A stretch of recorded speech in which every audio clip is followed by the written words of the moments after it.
Blood doesn't wash off marble easily. Arya Bennett learned that the hard way, standing in Dante Moretti's penthouse at 3 in the morning, watching crimson swirl down the drain.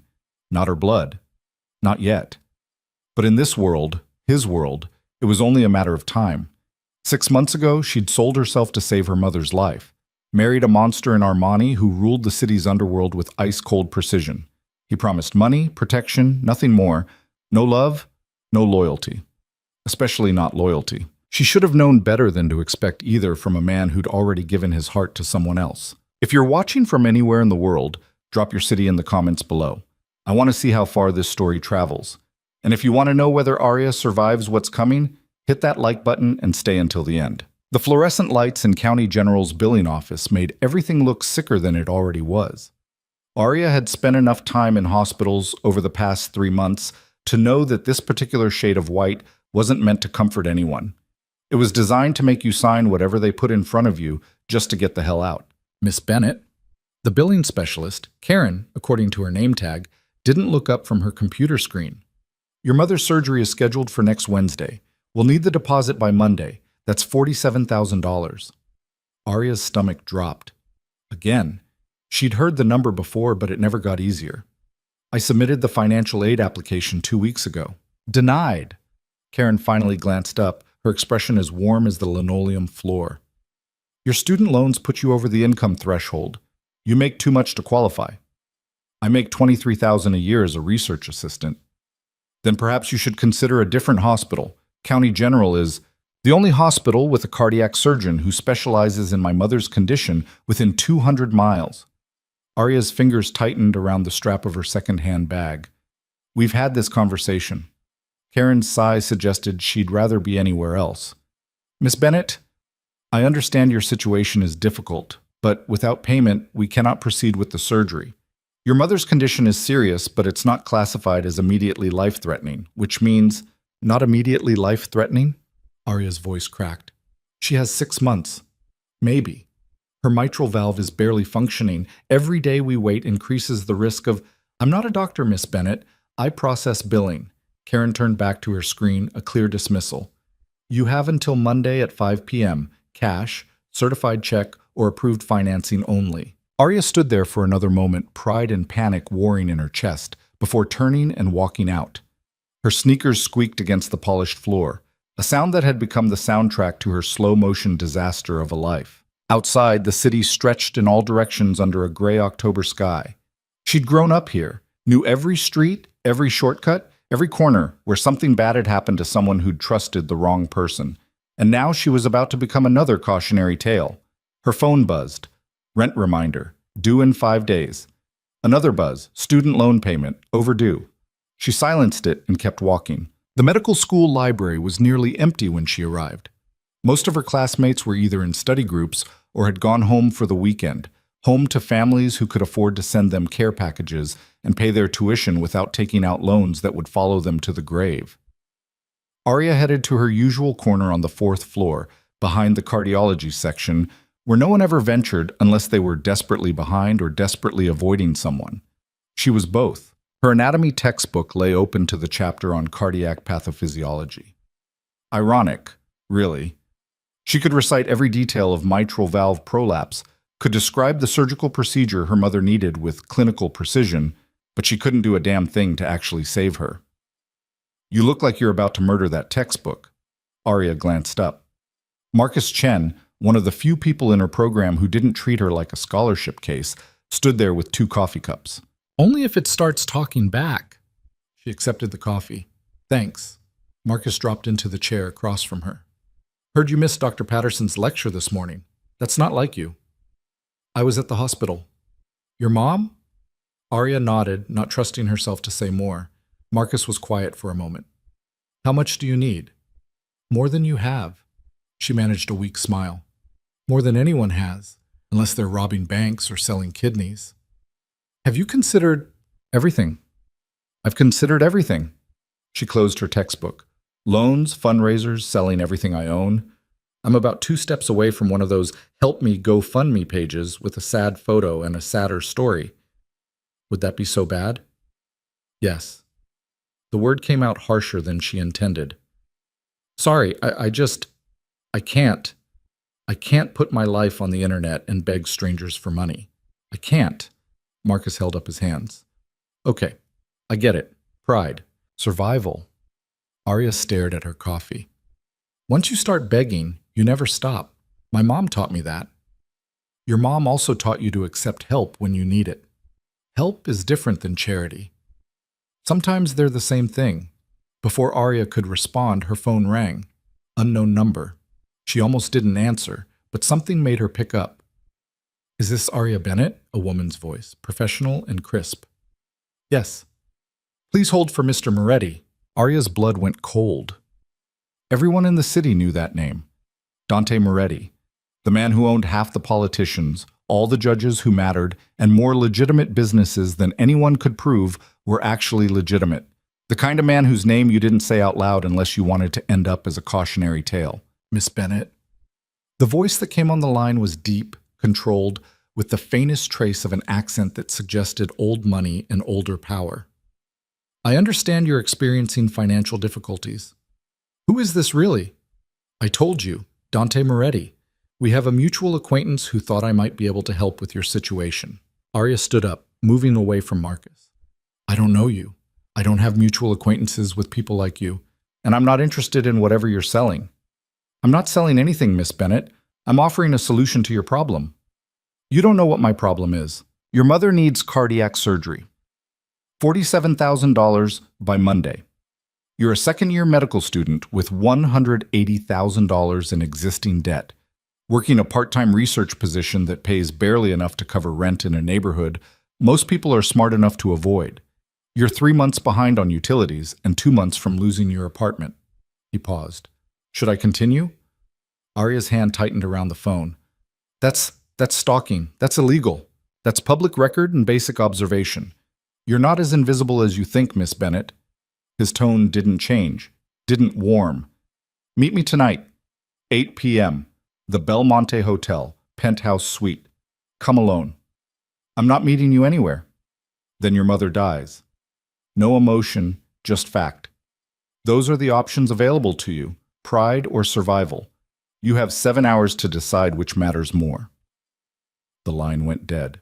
Arya stood there, phone still pressed to her ear, while her carefully constructed world continued its freefall toward rock bottom. Marcus was watching her. Who was that? Wrong number. The lie came automatically. Arya. I have to go. She grabbed her bag, shoved her books inside. I'll see you Monday. Wait.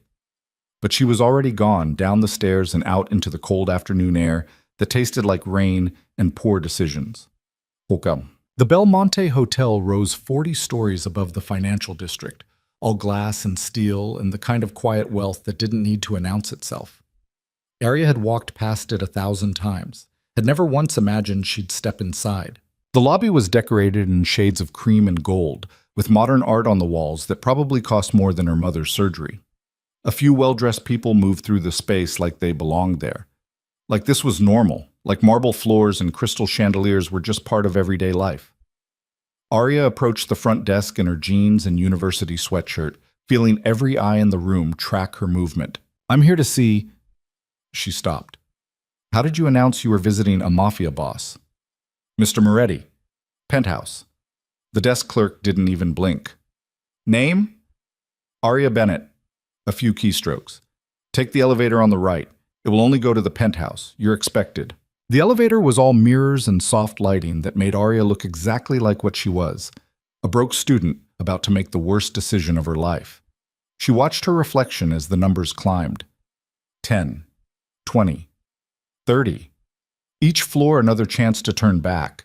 She didn't take any of them. The doors opened directly into a penthouse that looked like it belonged in a magazine spread about people whose problems couldn't be solved with money because they had too much of it already.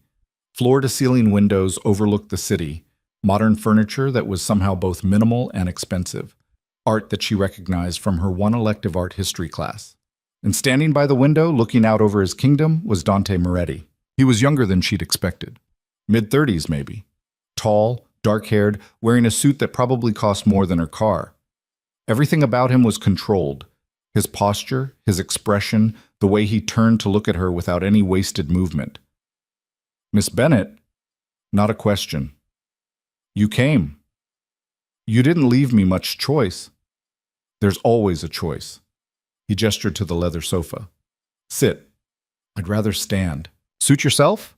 He moved to the bar, poured 2 glasses of something amber. Drink? No. He set both glasses down. You're angry. That's fair. I invaded your privacy, made implicit threats regarding your mother's life, called you here without explanation. He picked up 1 glass. But you still came, which tells me you're desperate enough to listen. Say what you have to say. Dante studied her for a long moment. You need money. I need a wife. I'm proposing a business arrangement that benefits us both. Arya actually laughed.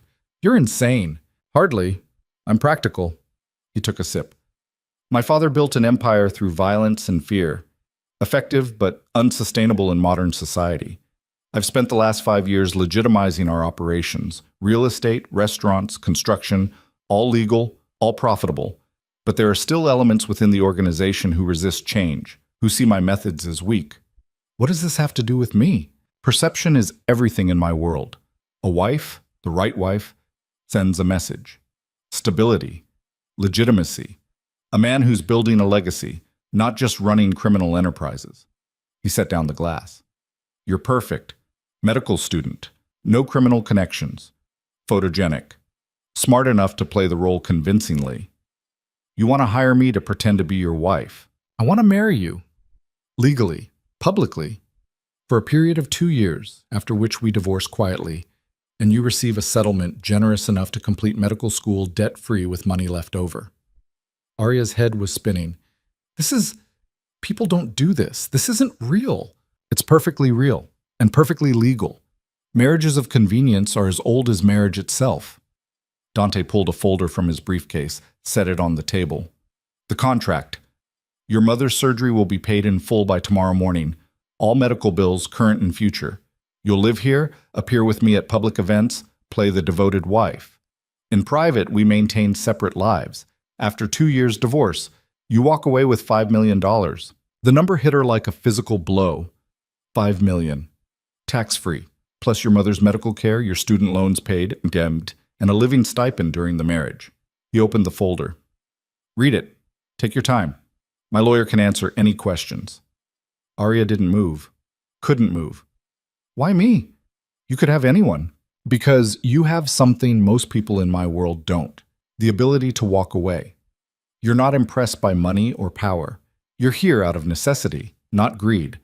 That makes you trustworthy in ways a woman who wants this life could never be. He met her eyes. And because you're a survivor, Miss Bennett, I respect that. You don't know anything about me. I know you've worked 3 jobs while maintaining a 3.9 GPA. I know you spent your 18th birthday in a women's shelter with your mother after your father cleaned out your bank account and disappeared. I know you put yourself through undergrad on scholarships and spite. I know you're too proud to ask for help and too stubborn to quit. He pushed the contract toward her. I know exactly who you are. The question is whether you're willing to do what it takes to save your mother's life. Arya looked down at the contract.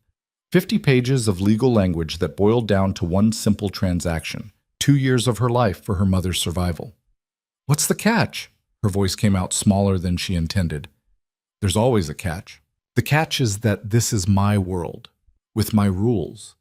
You'll be photographed, scrutinized. There will be danger, though I'll do everything in my power to keep you safe. You'll have to convince people we're in love, and you'll have to accept that for 2 years, your life isn't entirely your own. He paused. But your mother lives. That's the trade. I need time to think. You have until midnight. After that, the offer expires.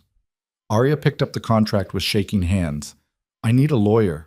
Page 47. I've arranged for independent legal counsel. She's on retainer, waiting for your call. Dante pulled out a business card. She doesn't work for me. She works for you. Call her. Read every word. Make your decision. And if I say no, then you walk out that door and we never speak again. Your mother's surgery won't happen. You'll lose your apartment. You'll probably have to drop out of medical school. But you'll have your pride. He met her eyes. So ask yourself, Miss Bennett, What's pride worth to you? Arya took the contract and the business card, turned toward the elevator. She was halfway there when his voice stopped her. One more thing.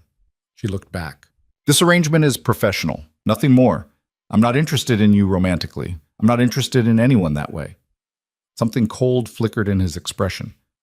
Don't mistake this for a fairy tale. I'm not a prince. I'm not going to fall in love with you. This is business. Remember that, and we'll get through the next 2 years just fine.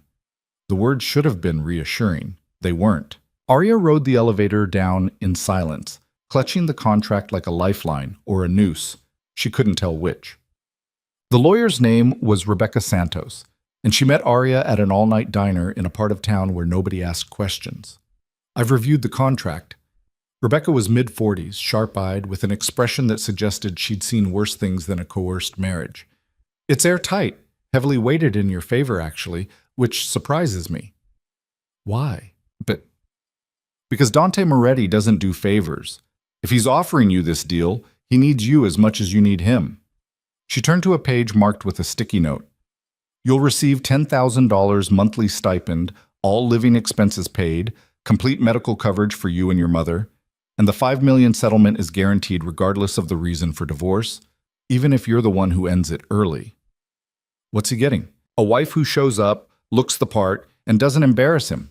That's it. No sexual obligations, that's specifically stated here. No requirement to love him or even like him.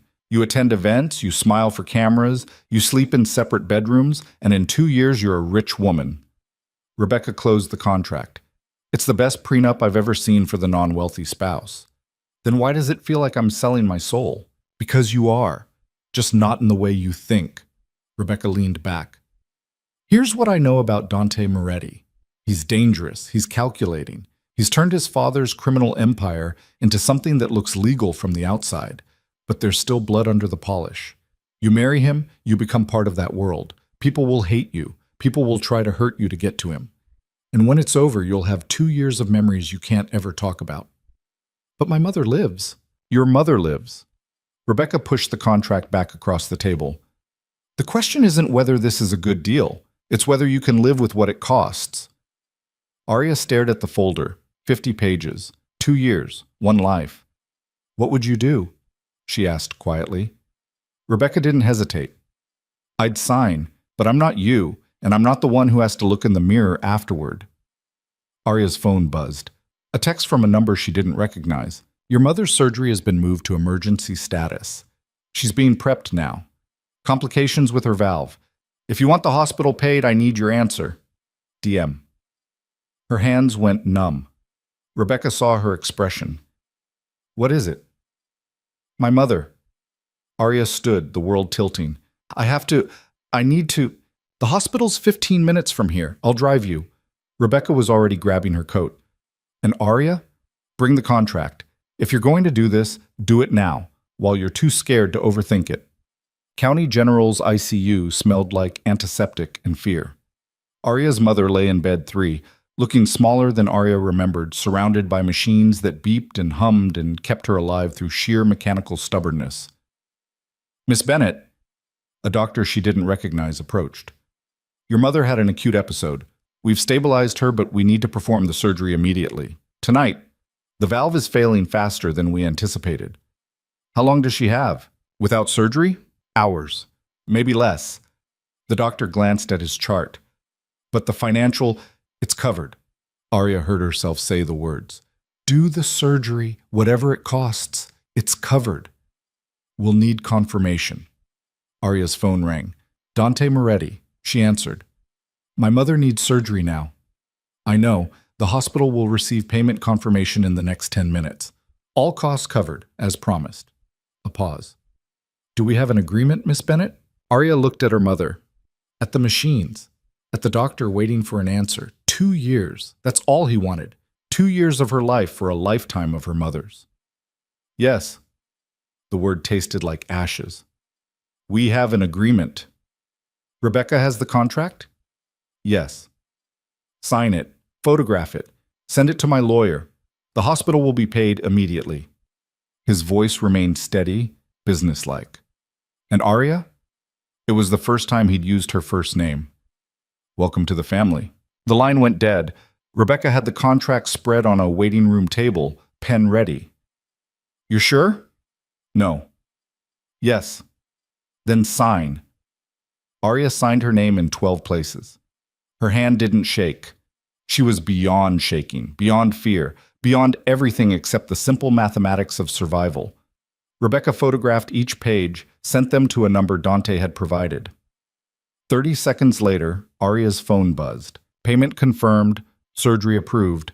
Your mother will be fine. I'll see you tomorrow to discuss next steps. Get some rest." DM. "What happens now?" Arya asked. Rebecca packed up the contract. "Now you wait for the surgery, for your mother to recover, for your new life to begin." She squeezed Arya's shoulder.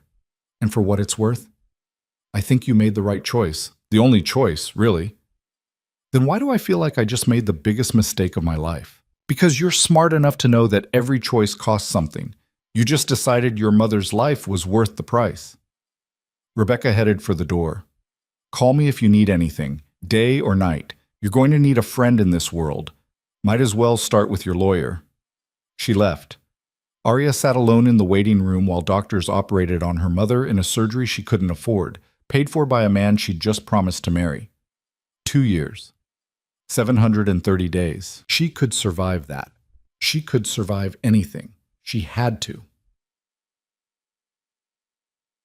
The surgery took 6 hours. Arya sat in the same plastic chair, drinking bad coffee and watching the clock. Medical students weren't supposed to fall apart during emergencies. They were supposed to stay calm, stay clinical, stay detached. Arya had never been good at detachment. At 4:47 a.m., Dr. Reeves emerged in surgical scrubs, looking tired but satisfied. "The surgery was successful. We replaced the mitral valve. No complications. She's in recovery now." He pulled off his surgical cap. "I have to say, Miss Bennett, when we moved up her surgery, I didn't think the financial approval would come through. I'm glad it did." "Me too." Arya's voice was hollow. "You can see her in about an hour. She'll be groggy, but stable." He hesitated. The payment that came through, it covered not just this surgery, but all her follow-up care, physical therapy, medications, everything. That's unusual. "I know." "May I ask?" "No." Arya stood. "Thank you, doctor, for saving her life." She walked away before he could ask more questions. Her mother woke up at 6:15 a.m., tubes and wires everywhere, but eyes clear. "Arya? I'm here, Mom." Arya took her hand. "The surgery went well. You're going to be fine. The money, taken care of."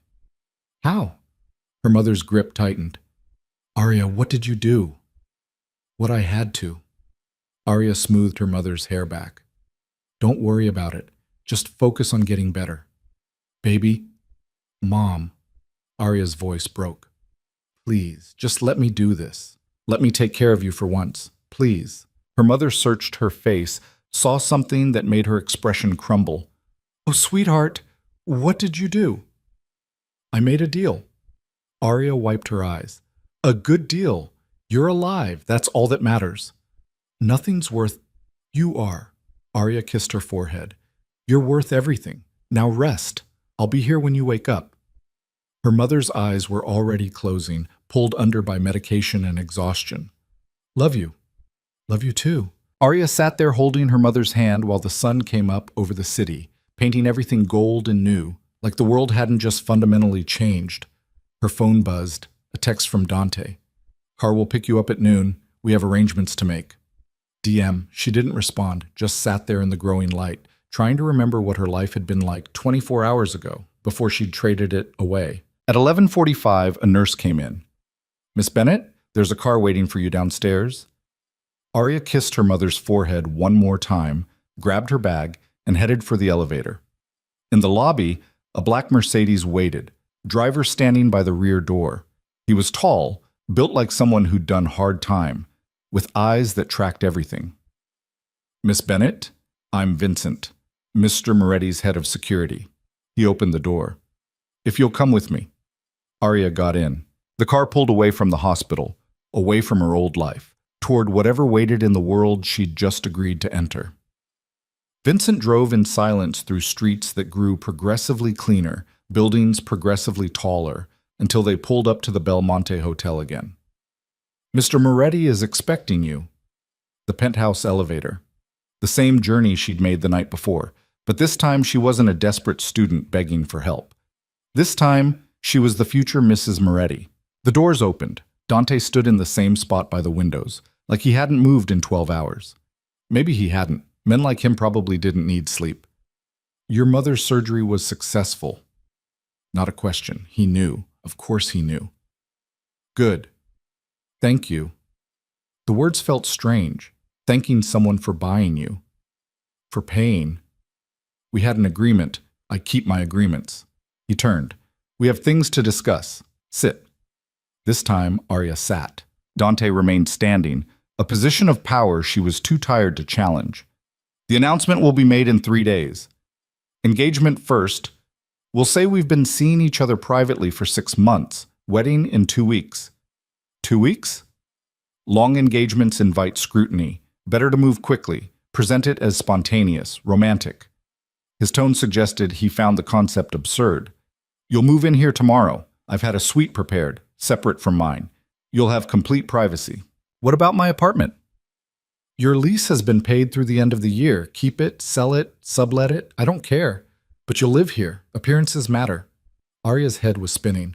My classes continue as normal. You're a medical student who happens to be married. Wealthy students attend school. It won't raise questions. He pulled out another folder. Your schedule for the next 2 weeks. Dress fittings, media training, security briefings.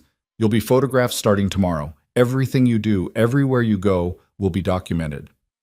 I didn't agree to be a prisoner. You agreed to be my wife. This is what that means. His voice didn't rise, didn't need to.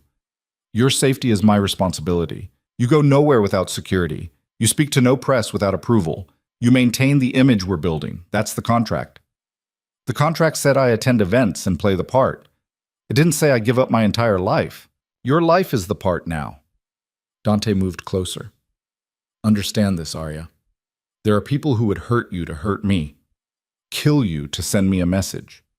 You are a vulnerability I'm choosing to take on because the benefits outweigh the risks. But only if you follow the rules, only if you stay safe. Otherwise, this arrangement ends, and your mother's medical coverage ends with it. The threat was implicit but clear. Arya stood, anger finally breaking through the shock. You said this was a business arrangement, professional. Now you're threatening me? I'm explaining reality. He didn't back up, didn't give her space. You wanted to know the catch. This is it. You're no longer just Arya Bennett, broke medical student. You're Arya Moretti, mafia wife. That comes with protection and privilege. It also comes with restrictions. If you can't handle that, tell me now. I'll pay your mother's current medical bills and walk away. But once we announce this engagement, there's no backing out. You're in this for 2 years, or you're out completely. I don't have a choice. You always have a choice. You just don't like the options. He stepped back. Go home. Pack what matters. Be back here by tomorrow evening. We have a lot of work to do and not much time to do it. Arya grabbed her bag, headed for the elevator. She was almost there when his voice stopped her again. Arya. She turned. For just a moment, something human flickered in his expression. I know this isn't what you wanted. If there was another way, I'd tell you. But there isn't. So make peace with your choice and let's make the best of the next 2 years. He paused. Your mother is alive. Hold on to that. The elevator doors closed on his face. Arya rode down 40 floors and stepped out into a world that looked the same, but felt completely different. Her phone buzzed. Marcus. Where are you? You missed pharmacology. Dr. Kim is pissed. She stared at the message. Missed class. 24 hours ago, that would have been a crisis. Now it barely registered. She typed back, family emergency. I'll catch up. Another buzz. Everything okay? She almost laughed. Nothing was okay. Nothing would ever be okay again. Fine, talk later. She silenced her phone and started walking. The city was alive with midday traffic, people rushing to jobs and lives and problems that could be solved with normal solutions.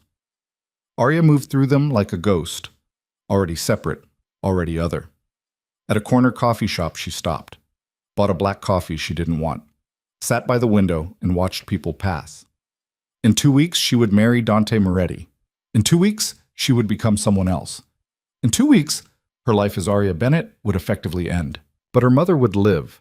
She pulled out her phone, looked at the last message her mother had sent her 3 days ago, before the emergency, before everything fell apart. "So proud of you, baby. You're going to change the world." Aria closed her eyes. Maybe she would, just not in the way either of them had imagined.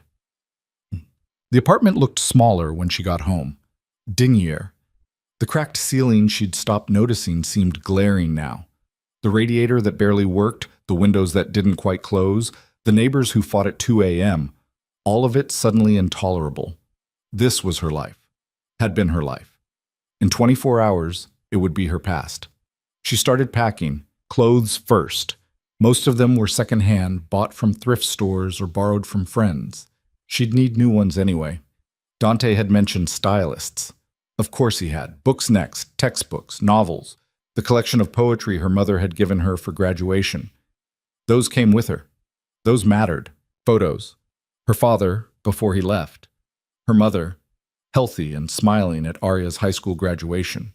The two of them at Aria's college acceptance, standing in front of the university sign like they'd conquered something. They had, she supposed. Just not permanently. Her phone rang. Unknown number.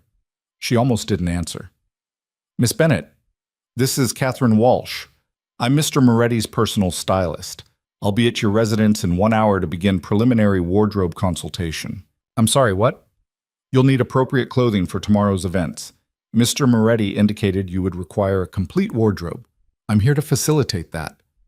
Catherine's tone suggested this was completely normal. "Please be ready for measurements and initial style assessment." "I didn't agree to—" "Mr. Moretti handles all details. You simply need to cooperate. I'll see you in 1 hour." The line went dead. Aria stared at her phone. This was her life now. People calling, telling her what to do, how to dress, where to be. She'd sold herself for her mother's life. She'd known that. But knowing it and living it were different things. The knock came exactly 1 hour later. Catherine Walsh turned out to be a woman in her 50s with silver hair, sharp eyes, and a tape measure around her neck like a weapon. "Miss Bennett."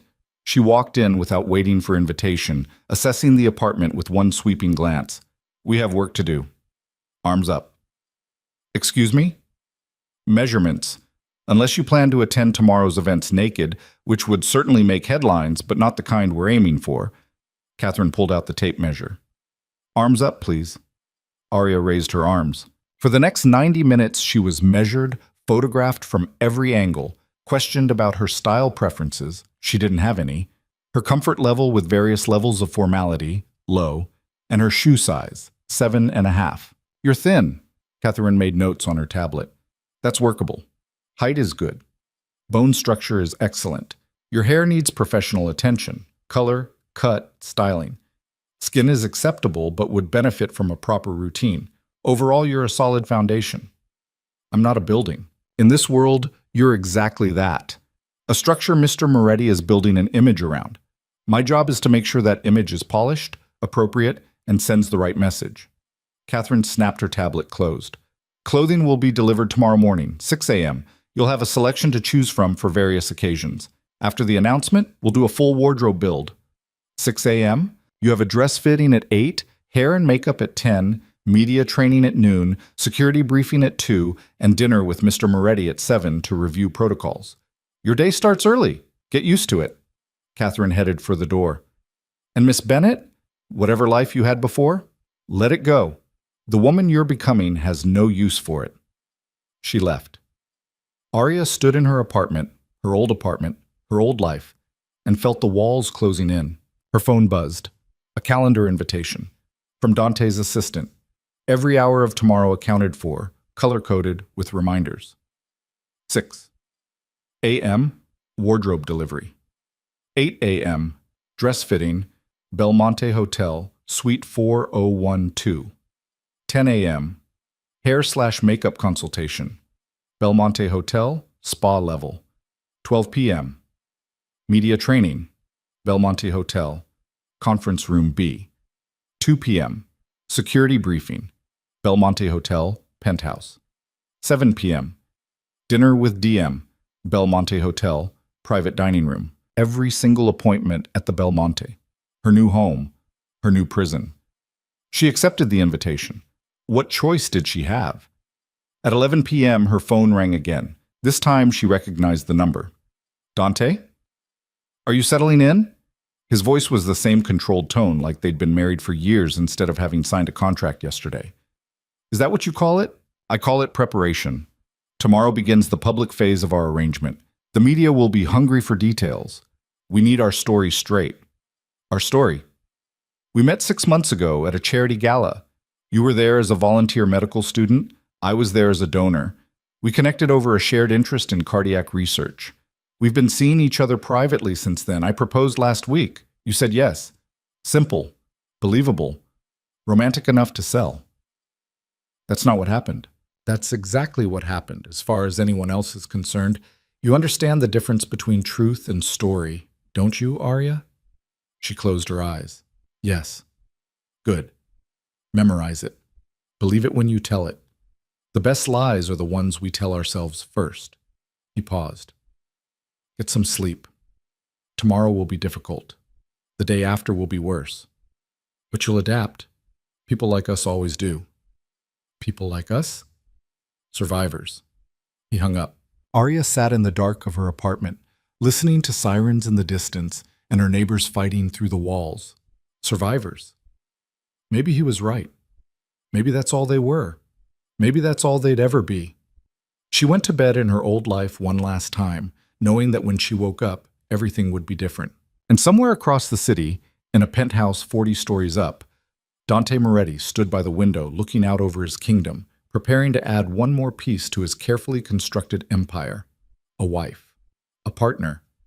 A beautiful lie told to a world that would believe it because it wanted to. In 2 weeks, they would marry. In 2 years, they would divorce. Between now and then, they would survive.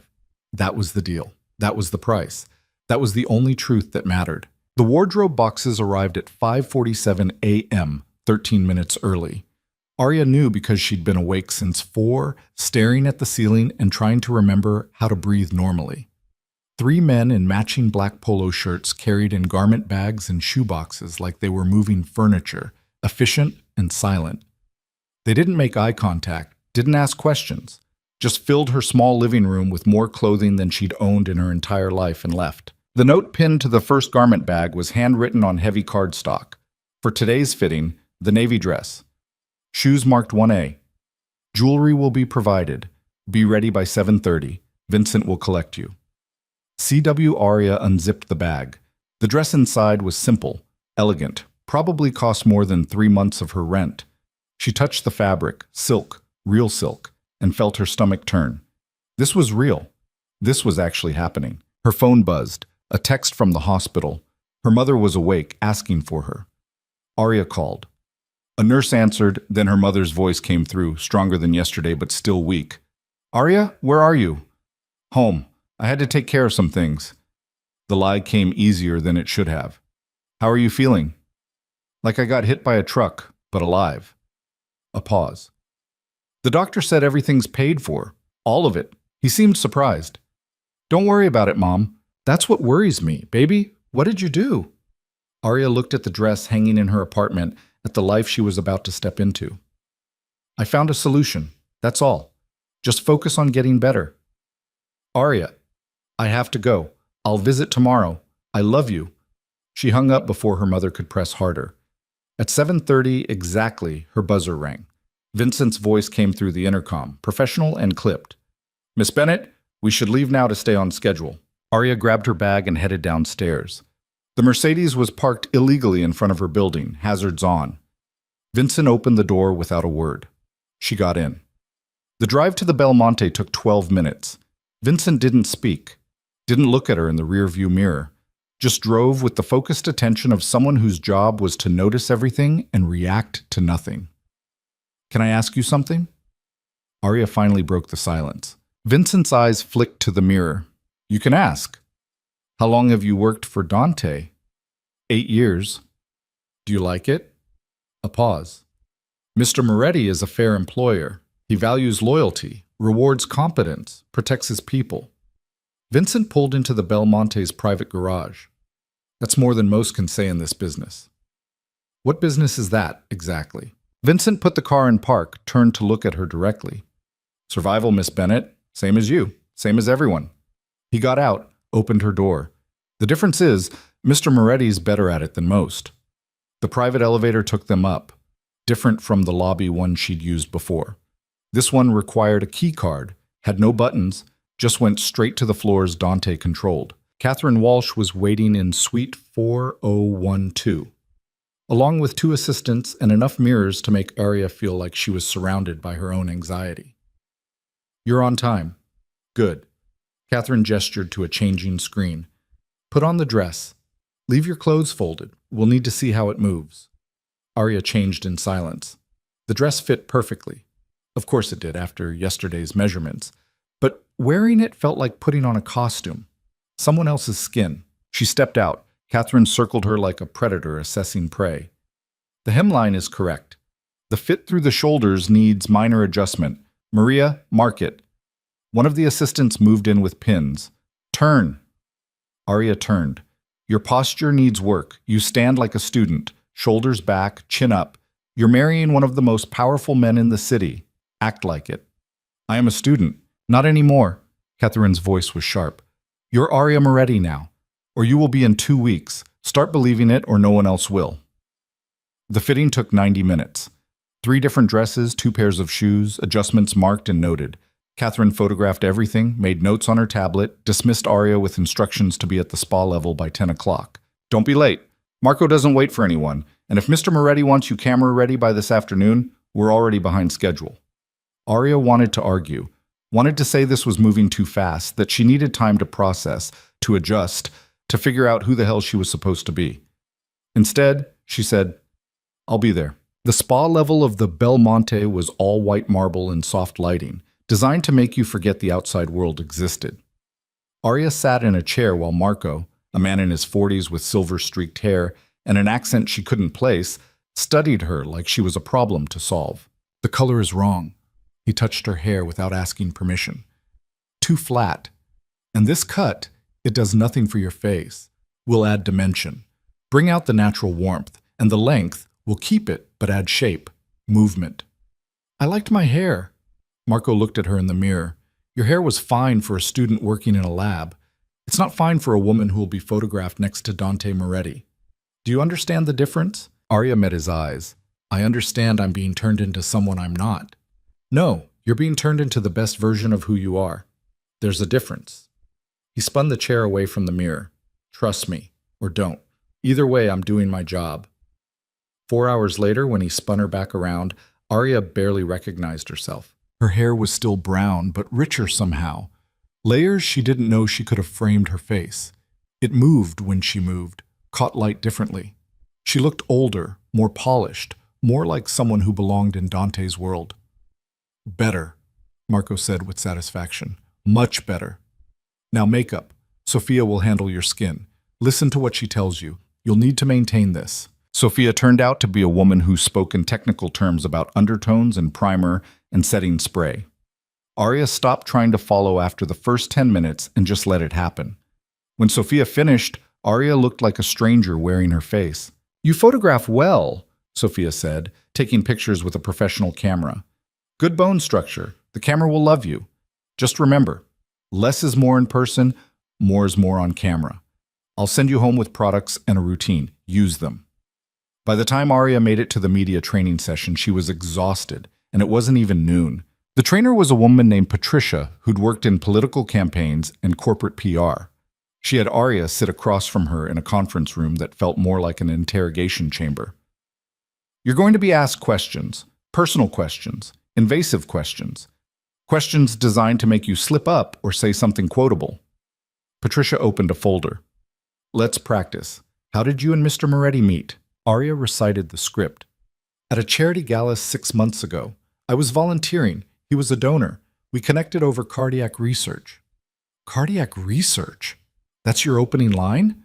Patricia shook her head. Too technical. Try. We met at a charity event. He asked about my work. I asked about his foundation. We talked for hours. It was unexpected. That sounds fake. That sounds romantic. There's a difference. Again, they ran through it 20 times. Different variations. Different questions. What do you love about him? What's the wedding like? How does it feel to marry into his family? Are you worried about his reputation? How do your friends feel about this? By the end, Arya could recite the answers in her sleep. They were smooth, believable, completely empty. Better. Patricia made notes. You're a quick study. That'll help. Remember, smile, but not too much. Be warm, but not gushing. You're in love, but you're also intelligent, capable, not some starry-eyed girl who got swept away. You're a medical student who happens to be marrying a powerful man. That's the narrative. What if someone asks about his business? You know nothing about his business. You're focused on your studies and your relationship. Anything else, you defer to him. Dante handles all of that. I'm just proud of what he's built. Simple, clean, non-committal. What if they ask about his father, the criminal stuff? Patricia's expression didn't change. You know nothing about that either. I'm marrying Dante, not his family history. We're focused on our future together. Move on, don't engage. These people will try to bait you. Don't take it. The security briefing at 2 p.m. was run by Vincent and another man introduced only as Carter. They walked Arya through protocols that sounded like something from a spy movie. You don't go anywhere alone. Ever. Vincent's tone was matter-of-fact. Grocery store, coffee shop, campus. Someone is with you. You might not see them, but they're there. I'm not a prisoner. You're a target. Carter pulled up photos on a laptop. These are people who have reason to hurt Mr. Moretti. Rival organizations, old enemies, prosecutors building cases. Your leverage, your vulnerability. Some of them won't hesitate to use that. The photos showed men with dead eyes and rap sheets longer than Arya's CV. She felt sick. We're not trying to scare you, Vincent said, though his tone suggested otherwise. We're trying to keep you alive. Follow the protocols. Trust your security detail. Don't try to lose them or prove you don't need protection. People who do that end up dead. Has anyone ever... Yes. Carter closed the laptop. Mr. Moretti's father's wife, 10 years ago, she thought she could slip her security to go shopping. They found her 3 days later. By the time we got there, it was too late. Arya's mouth went dry. Vincent leaned forward. We're very good at our jobs, Miss Bennett, but we can't protect you if you fight us. So don't. Your life is worth more than your independence. Remember that. They spent another hour going over emergency procedures, safe locations, communication protocols. By the end, Arya felt like she was preparing for war, not a wedding. She had 2 hours before dinner with Dante. Catherine had left another garment bag in the suite she was apparently moving into, a space 3 times the size of her apartment, with views of the city and furniture that looked like it belonged in a museum. The evening dress was emerald green, fitted, elegant. Arya put it on and stared at herself in the floor-length mirror. This woman looked confident, composed, like she knew exactly what she was doing. The woman inside the dress was terrified. At 6:55 p.m., there was a knock on her door. She opened it to find Dante in a dark suit, looking like he'd stepped out of a magazine spread on powerful men doing powerful things. You look good. He said it like he was commenting on the weather. Catherine did well. Thanks, I think. It's a compliment. Take it. He offered his arm. Shall we? The private dining room was all dark wood and low lighting, intimate in a way that felt calculated. A table for 2, already set with wine and water, menus Arya suspected were just for show. Dante held out her chair. She sat. He took the seat across from her, and for a moment they just looked at each other across expensive china and crystal glasses. How was today? He asked. Exhausting, invasive, terrifying. Arya reached for her water. Your security team showed me photos of people who want to kill you. That was fun. They're being thorough. That's their job. Do you always live like this? Looking over your shoulder? Dante poured wine into both their glasses without asking if she wanted any. I've lived like this since I was 16. You get used to it. I don't want to get used to it. Then you shouldn't have signed the contract. He raised his glass. But you did. So here we are. A waiter appeared with their first course, something that looked artistic and probably tasted expensive. Arya wasn't hungry, but she picked up her fork anyway. The announcement goes out tomorrow, Dante said. By noon, everyone will know. Your phone will explode. Reporters will show up at your apartment, your school, the hospital. That's why you're moving in here tonight. Vincent will have your things packed and brought over. I didn't agree to that. You agreed to this marriage. Everything else is logistics. He ate with the precise movements of someone who'd been trained in etiquette from birth. Your mother will be transferred to a private facility tomorrow. Better care, better security. She'll be safe there. Arya's fork stopped halfway to her mouth. You're moving my mother? I'm protecting her. Same as you. Once our engagement is public, she becomes a target too.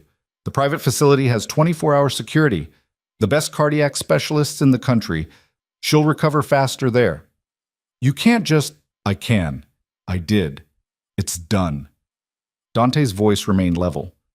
You can visit her any time, bring anything she needs, but she's safer there than at County General, and we both know it. Arya set down her fork. I need you to stop making decisions about my life without asking me first. That's not how this works. Then how does it work, Dante? Because right now it feels like I signed away every choice I had. You signed away 2 years. During those 2 years, your safety and your mother's safety are my responsibility. I take my responsibilities seriously. He met her eyes. If that bothers you, I'm sorry. But I'm not changing the arrangement. You're not sorry. No. A ghost of a smile. I'm not. But it sounded polite. Arya wanted to throw her wine in his face, wanted to walk out, wanted to scream that this wasn't what she agreed to, that she was a person, not a chess piece, that he couldn't just move her around like she didn't have a say. But she'd signed the contract. She'd taken his money. Her mother was alive because of him. So instead, she drank her wine and said nothing. Tell me about medical school, Dante said after a moment, like they were on a normal date having normal conversation. Why? Because if we're going to convince people we're in love, I should probably know something about your life beyond what's in the background check. You ran a background check on me. Of course I did. You think I'd marry someone without knowing everything about them? He refilled her wine glass. You're second in your class. Published 2 papers as an undergrad. Worked 3 jobs to pay for school. Your father left when you were 17. Your mother has been your only family since then. You have one close friend, Marcus Chen, who you study with every Thursday. You like old movies, hate cooking, and run 4 miles every morning when you can't sleep. Arya felt violated. You had no right. I had every right. You're going to be my wife. I don't take risks on unknowns. He leaned back. Now, tell me something that's not in the file, something real. Why should I? Because I asked, because we're going to spend the next 2 years pretending to care about each other. Might as well have some truth to build the lies on. Arya stared at him. At this man who'd bought her, controlled her, rearranged her entire life in less than 48 hours. This stranger she was going to marry. I wanted to be a surgeon, she said finally. Cardiothoracic. Like the one who saved my mom. I wanted to be the person who could fix the impossible. Give people more time with the ones they love.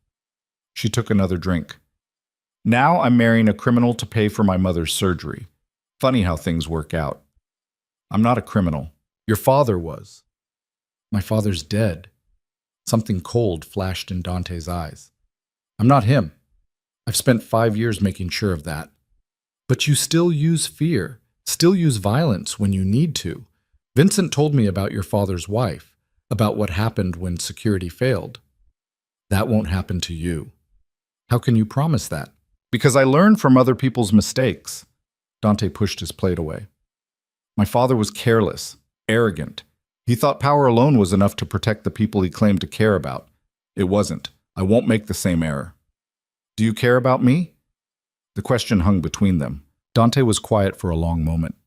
I care about keeping my agreements. I care about protecting my assets. I care about maintaining order. He stood. Whether that translates to caring about you personally? Ask me again in 2 years. He walked to the window, hands in his pockets, staring out at the city below. Arya watched him, trying to figure out what kind of man could be so honest about his own emotional distance. My father wanted me to be like him, Dante said without turning around. Brutal, uncompromising, willing to burn everything to maintain control. When I was 20, he made me watch while he killed a man who'd stolen from him, put a gun in my hand and told me to finish it. Arya's breath caught. I didn't. I couldn't. He beat me unconscious for the weakness. Dante's reflection in the window was expressionless. When I woke up, he told me I'd never be strong enough to lead. That compassion was cancer in this world, that the only way to survive was to cut out anything soft and keep what was hard. What did you do? I proved him wrong. Took over the business when he had his first heart attack, restructured everything, made us legitimate or close enough. And when he recovered and tried to take it back, Dante finally turned. I put him in a home and took control of his assets. Legal, clean, irreversible. He died 6 months later, hating me for not being the monster he wanted. I'm sorry. Don't be. He was a terrible man who built an empire on suffering. I'm just trying to make sure that empire doesn't crumble while I figure out what else it could be. He moved back to the table. That's why I need this marriage. Need you. The board still has loyalists to my father. Men who think my methods are weak. A wife, a respectable wife, sends a message that I'm building something that lasts. Something legitimate. So I'm a prop in your business restructuring. You're a partner in a mutually beneficial arrangement. I thought we were clear on that. Arya stood. We were. We are. I just needed to hear you say it again. Needed to remember that this isn't real. That you don't care about me. That in 2 years I'm walking away and you're going to forget I existed. I never forget anyone. Dante moved closer. That's how I stay alive. They stood there, too close, the air between them charged with something Arya couldn't name.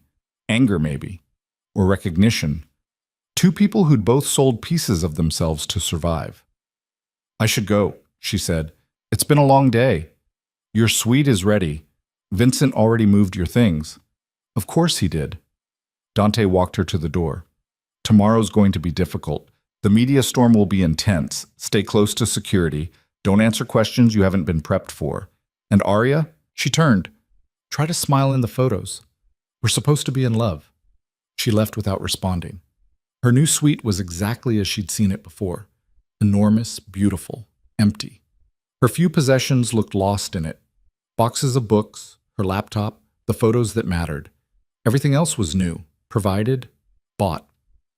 She changed into her own pajamas, one of the few things she'd insisted on keeping, and sat on the bed that was too big, too soft, too much. Her phone had 17 missed calls. Marcus. 3 of her classmates. 2 numbers she didn't recognize. She ignored them all and called the hospital. How's my mom? The nurse sounded surprised. Miss Bennett, your mother was transferred this afternoon to Westbridge Medical Center. Didn't anyone tell you? Westbridge, the private facility Dante had mentioned. He'd already done it, already moved her without asking. Right, yes. Thank you. She hung up and called Westbridge. After being transferred twice, she got through to her mother's room. Arya? Her mother's voice was stronger. Where are you? What's happening? They moved me to this place. It's beautiful, but I don't understand. It's a better facility, Mom. Better care. You'll recover faster there. How are we paying for this? The question Arya had been dreading. I told you, I found a solution. Baby, what kind of solution costs this much money? Arya closed her eyes. She could lie, could keep pretending a little longer, but her mother deserved better than that. I'm getting married. Silence on the other end. Married? To who? You're not even dating anyone. His name is Dante Moretti. We met a while ago. It's been private, but it's real. And he wants to help. With your medical bills. With everything. Moretti? Her mother's voice sharpened. Arya, tell me you're not talking about the Moretti family. Please tell me you're not. Mom, I know that name. Everyone knows that name. His father was... Arya, what did you do? What I had to save your life. Not like this. Not by selling yourself to... He's not his father. Dante's different. He's legitimate now. Businesses, real estate, it's all legal. Legal doesn't mean safe. Legal doesn't mean good. Her mother's voice cracked. How much did he pay you? How much is 2 years of your life worth? Arya's throat tightened. Enough to save yours, that's all that matters. It matters that you're throwing away your future for me. You are my future. You're all I have. I'm not going to apologize for keeping you alive. Her mother was crying now. Arya could hear it, feel it through the phone like a physical thing. I'm so sorry, baby. I'm so sorry you had to do this. Don't be sorry. Be alive. Get better. That's all I need from you." They talked for another few minutes, her mother asking questions Arya couldn't fully answer, Arya reassuring her that everything would be fine, even though neither of them believed it. When she finally hung up, Arya sat in the dark of her expensive new bedroom and let herself cry for the first time since this all started. She cried for the life she'd lost, for the choices she'd never get back, for the mother who'd raised her to be strong and independent, now watching her daughter marry a stranger for money. She cried until there was nothing left, and then she washed her face and looked at herself in the bathroom mirror. The woman looking back had perfect hair and perfect skin and a perfect new wardrobe. She looked like someone who had everything figured out. She looked like a liar. Arya's phone buzzed. A text from Dante. "Announcement goes live at noon. Be ready. And get some sleep. You'll need it." She didn't respond. Just turned off the lights and lay in the too big bed, staring at the ceiling of her golden cage, counting down the hours until her old life officially ended and her new one began. Somewhere in the same building, 40 floors up, Dante stood at his window doing the same thing. Two people bound by a contract and separated by everything else. In 12 hours, the world would know. In 2 weeks, they'd be married. In 2 years, they'd walk away. That was the plan. That was the deal. Neither of them knew yet how badly it would all fall apart, but they'd find out soon enough. The announcement hit at 12 p.m. exactly. Arya was in her constitutional law class when phones started buzzing. First one, then 5, then the whole room lighting up like a fireworks display. She felt everyone's eyes turn to her. Professor Williams stopped mid-sentence. "Miss Bennett? Is everything all right?" Arya's phone was face down on her desk. She didn't need to look at it to know what was happening. Dante's PR team had released the statement, photos, the carefully crafted story, everything. "I need to be excused," she said quietly. She grabbed her bag and walked out while whispers followed her down the hall. In the bathroom, she finally looked at her phone. 43 texts, 27 missed calls. Her social media had exploded. The article was everywhere. Moretti heir to marry medical student in surprise engagement. Photos of her and Dante that had been taken. When? She didn't remember posing for them, but there they were, looking at each other with expressions that could pass for love if you didn't look too close. The article was exactly what Dante's PR team had promised. Romantic, aspirational, the powerful businessman and the brilliant student who found each other against all odds. It made her want to vomit. Marcus found her 20 minutes later, still hiding in the bathroom. "Arya, we need to talk." She opened the stall door. "I can explain. You're marrying Dante Moretti." The Dante Moretti. Marcus looked like he'd been slapped. "When were you going to tell me? Or were you just going to show up married one day and hope I didn't notice?" "It happened fast." "Relationships don't happen that fast. Not real ones." He stepped closer. "What's really going on? Are you in trouble? Did he threaten you?" "No, Marcus, it's not. Because if he's forcing you..." "He's not forcing me. I chose this."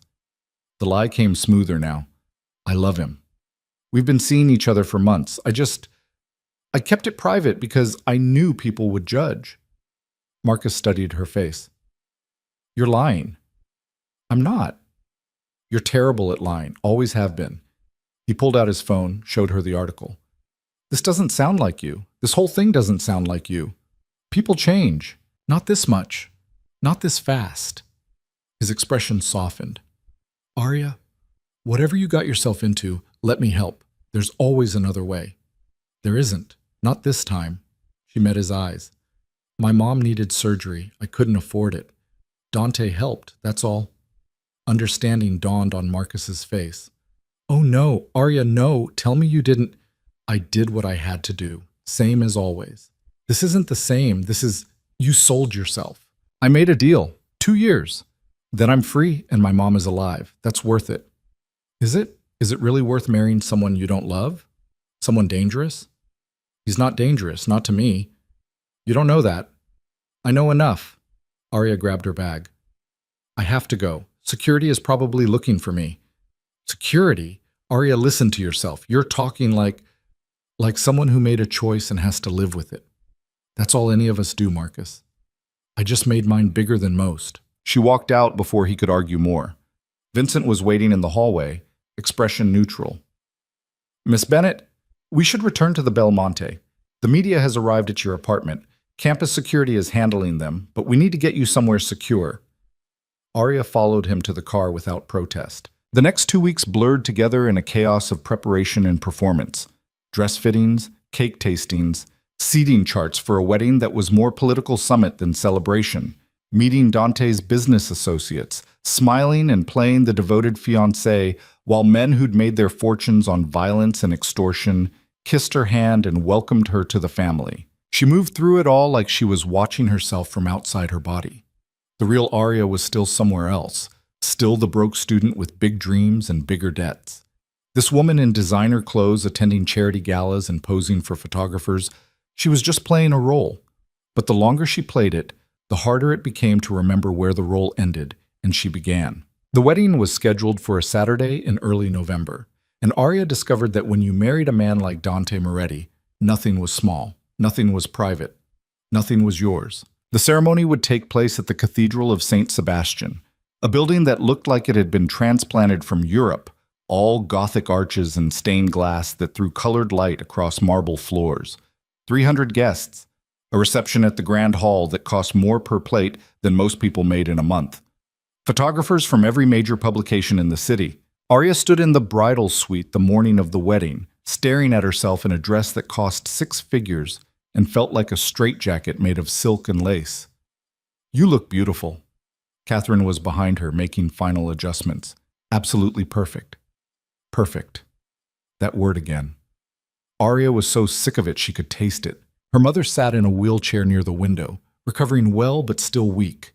She'd been released from Westbridge for the day, against her doctor's recommendations because Arya had insisted. If she was going to sell her soul, her mother was going to witness it. "Mom."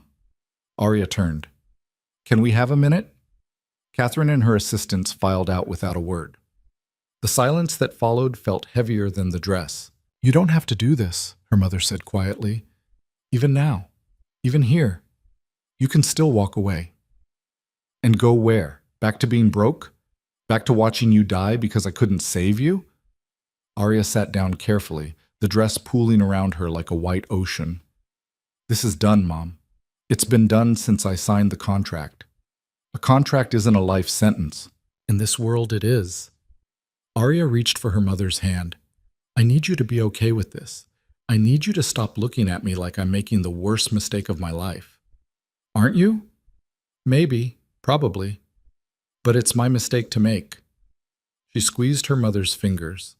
"And in 2 years, when this is over and you're healthy and I'm debt-free and we can actually have a life, you'll understand why I did it." Her mother's eyes filled. "I already understand. I just wish you didn't have to." "Well, I do, so let's make the best of it." Arya wiped her own eyes carefully, mindful of the makeup Sophia had spent 2 hours applying. "Now tell me I look beautiful, and that you're proud of me, even if you have to lie." Her mother laughed through tears. "You look beautiful, and I'm always proud of you, even when you're being stubborn and reckless and throwing your life away for mine. Especially then." There was a knock, Catherine's voice through the door. "Miss Bennett, we're ready for you." Arya stood. The dress weighed 1,000 pounds. Or maybe that was just everything else. Her mother wheeled closer, reached up to touch Arya's face. "Whatever happens in there, whatever you have to do to survive this, remember who you are. Don't let him take that from you." "I won't. Promise me." "I promise." Another knock, more insistent. Arya took a breath, fixed her smile, and opened the door to find Catherine waiting with a veil that looked like it cost more than a car. "It's time." The cathedral was packed. Arya could see them all from the back entrance, 300 strangers dressed like they were attending a coronation, not a wedding. Dante's business associates, politicians, people whose names appeared in Forbes and on wanted lists, sometimes simultaneously. Marcus was there, in the 3rd row, looking miserable. He tried one last time to talk her out of it yesterday. She told him to stop coming or stop complaining. He'd chosen to come. Vincent appeared at her side. "Mr. Moretti asked me to check on you. Tell him I'm ready. He also wanted me to give you this." Vincent handed her a small box. Inside was a bracelet, white gold, simple, with a single diamond catch. Expensive but not showy. The note read, "Something of yours. not borrowed, not blue, just yours. D. Arya stared at it. In 2 weeks of planning, Dante had been present but distant, attended meetings, made decisions, but never asked what she wanted, never seemed to care about the details as long as they served his purpose. And now this. A gift. Something personal. She put it on. The music started. Wagner, because apparently irony was dead and so was subtlety. Arya walked down the aisle alone. She'd refused to have anyone give her away. She wasn't property being transferred, no matter what the contract said. Every step echoed in the cavernous space. Every eye tracked her movement. And at the end of it all, Dante waited in a tuxedo that made him look like he'd been carved from marble and money. He watched her approach with an expression she couldn't read. Not quite cold, not quite warm, just focused, like she was a problem he was solving in real time. She reached the altar, took his offered hand. His grip was firm, steady. The priest began speaking in Latin. Arya had no idea what he was saying. Didn't care. This wasn't about faith or tradition or any of the things weddings were supposed to represent. This was business. But when Dante said his vows, looking directly at her in a voice that carried through the cathedral, something in her chest twisted. I, Dante Moretti, take you, Arya Bennett, to be my wife, to have and to hold from this day forward, for better, for worse, for richer, for poorer, in sickness and in health, to love and to cherish, until death do us part. The words were standard. He'd probably said them before in practice, perfecting the delivery. But hearing them out loud, in front of 300 witnesses, made them feel almost real. Then it was her turn. Arya's voice didn't shake. She'd practiced too much for that. I, Arya Bennett, take you, Dante Moretti, to be my husband, to have and to hold from this day forward, for better, for worse, for richer, for poorer, in sickness and in health, to love and to cherish until death do us part. Lies. Every word. Beautiful, polished, necessary lies. The priest pronounced them married.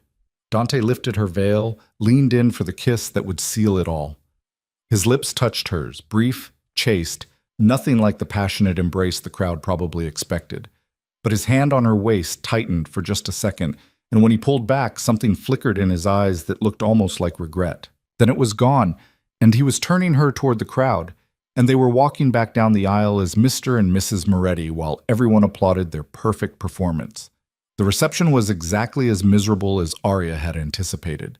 She smiled until her face hurt, shook hands with people whose names she immediately forgot, made small talk about their future, their plans, how lucky they were to have found each other. Dante stayed close, played his part flawlessly.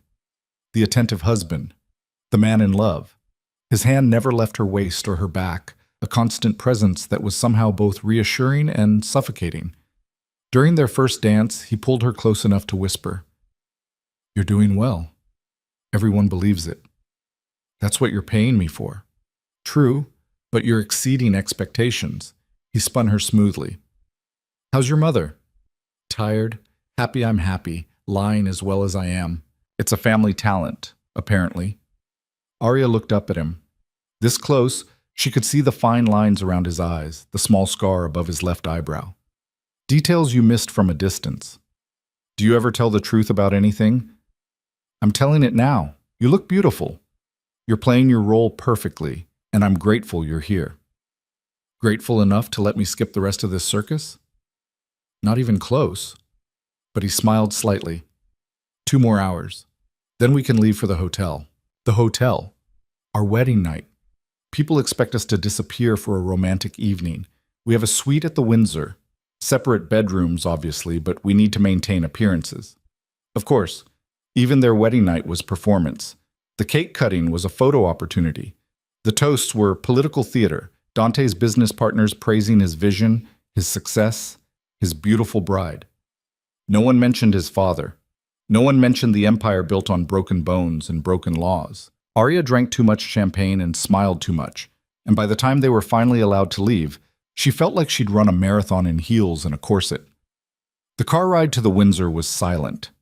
Dante checked his phone. Arya stared out the window at a city that looked different now that she was technically one of its queens. The suite was ridiculous. Presidential, probably. All luxury and excess and 2 bedrooms on opposite sides of a living area bigger than her old apartment. Dante loosened his tie as soon as the door closed. You can relax now. No cameras here. Arya kicked off her shoes. Her feet screamed in relief. How do you do this? The constant performance? The never being alone? Practice and necessity. He poured himself a drink from the bar. Want one? Yes. He made her something dark and strong. She drank half of it in one swallow. Easy. That's $200 scotch. Then you shouldn't have married someone who drinks like a student. She finished the glass, set it down harder than necessary. I survived your wedding. What's next? Do I get a break, or is there another event I need to smile through? Honeymoon. We leave for Italy tomorrow afternoon. Arya actually laughed. Of course, because nothing says authentic relationship like a fake honeymoon. It's expected. My mother's family is from Sicily. We'll spend a week there, be seen at the right places, take the right photos. Then we come back and settle into normal married life. There's nothing normal about any of this. You'll adjust. Dante refilled his own glass. Most people do. Is that what happened to you? You adjusted to being your father's son? To running his empire? To becoming someone you probably never wanted to be? His expression hardened. You don't know anything about what I wanted. Then tell me. Arya moved closer. The champagne and scotch were making her brave or stupid, possibly both. Tell me who you actually are under all this control and calculation. Tell me something real. Why? Because I just married you. Because for the next 2 years, you're the only constant in my life. Because I'm tired of pretending with you when we both know this is all a transaction. She gestured at the suite, at the wedding dress she was still wearing, at everything. Give me something true, just once. Dante studied her for a long moment. Then he walked to the window, looked out at the city spread below them. When I was 8, my father took me to watch him collect a debt. The man couldn't pay. Had a family, 3 kids, begged for more time. His voice was flat, emotionless. My father shot him in the leg, made me watch, then told me that mercy was weakness, and weak men didn't survive in our world. Arya's stomach turned. When I was 15, he made me come to a meeting where one of his lieutenants had been caught skimming money. They tied the man to a chair, beat him for hours. My father handed me a baseball bat and told me to finish it. Dante took a drink. I couldn't. I froze. So he did it himself, then beat me unconscious for being soft. Dante, you wanted something real. This is real. This is who I come from. This is the world I grew up in. He turned to face her. I'm not a good man, Arya. I'm just better than my father. And some days that bar is so low I can't believe it counts for anything. The silence stretched between them. Why did you really marry me? Arya asked quietly. The truth, not the business reason, not the legitimacy story. Why me? Because you remind me there's still something in this world worth protecting. He moved closer. You walked into my life desperate and terrified and still found the strength to negotiate, to demand dignity, even when you had no leverage. That's rare. That's valuable. And yes, I needed a wife who could play the part, but I also needed to remember why I'm trying to build something different than what my father left behind. I'm not your redemption. I know. You're just trying to survive, same as me. He reached out, touched the bracelet he'd given her. But maybe we can survive together better than we would alone. It wasn't a declaration of love, wasn't even particularly kind, but it was honest in a way nothing else between them had been. Arya stepped back. I'm exhausted. I need to get out of this dress and sleep for approximately 16 hours. Your room is through there. Your things have already been moved in. Of course they have. She headed for the bedroom, stopped at the door. Thank you for telling me the truth, finally. Don't get used to it. Truth is expensive. I don't give it away often. Then I'll treasure this one. She almost smiled. Good night, husband. Good night, wife. She closed the door between them. The bedroom was as excessive as the rest of the suite. Arya unzipped the wedding dress with difficulty, let it pool on the floor in a puddle of silk and lies, stood in her underwear and looked at herself in the mirror. Mrs. Arya Moretti. She didn't recognize herself anymore. The next morning, they flew to Italy on a private jet. Because of course Dante owned a private jet. Arya had never been on a plane before, and she refused to give him the satisfaction of seeing her amazed by any of it. She read medical journals the entire flight, while Dante worked on his laptop, and they barely spoke except when the flight attendant offered food or drinks. Sicily was beautiful in a way that made Arya angry. Rolling hills and ancient architecture and coastline that looked like postcards. They stayed in a villa that had been in Dante's family for generations, all stone walls and terracotta tiles and views that went on forever. His family was there, mother, 2 aunts, a handful of cousins. They descended on Arya with kisses and rapid Italian and questions she only half understood. Dante's mother, Elena, was elegant and sharp-eyed. She pulled Arya aside the first evening while everyone else was at dinner. "You do not love my son." It wasn't a question. Arya considered lying, decided against it. "No." "Good." Elena's smile was small and sad. "Women who love Moretti, men suffer for it. Better to keep your heart separate, safer." "Did you love his father?" "Once. A long time ago, before he became what he became." Elena touched Arya's cheek gently. "My son is not his father, but he carries that weight, that fear of becoming the monster he was raised by. Be patient with him. He does not trust easily, does not love easily, but when he does, it is absolute. He doesn't love me, not yet, but he chose you. Out of everyone he could have married, he chose you. That means something. It means I fit the requirements for his business arrangement." Elena laughed. "You think my son would marry someone purely for business? He is many things, but he is not that cold. He saw something in you, something worth protecting, worth keeping close." She squeezed Arya's hand. "Give it time. 2 years is longer than you think." The days in Sicily blurred together. Arya and Dante played their parts for his family, for the photographers who somehow always found them, for the world that was watching to see if the marriage was real. They walked on the beach, had dinner at restaurants overlooking the sea, visited his family's properties, and smiled for photos that would end up in magazines. At night, they returned to separate bedrooms in the villa, and the performance ended. Except it started to feel less like a performance. Dante began telling her things. Small things. About his childhood here, before his father dragged him back to the city. About his grandmother who'd died when he was 12, the only person who'd ever called his father out for his cruelty. About how he'd wanted to study architecture before his father forbade it. Arya told him about her own dreams, about wanting to save lives because she couldn't save her father from himself, about feeling like she was always one step behind everyone else, always fighting to catch up. They didn't talk about love or feelings or anything that would require them to acknowledge what was building between them. But something was building anyway. On their last night in Sicily, they attended a family dinner that stretched for hours. Wine and food and laughter and stories told in Italian that Dante translated in whispers that felt too intimate.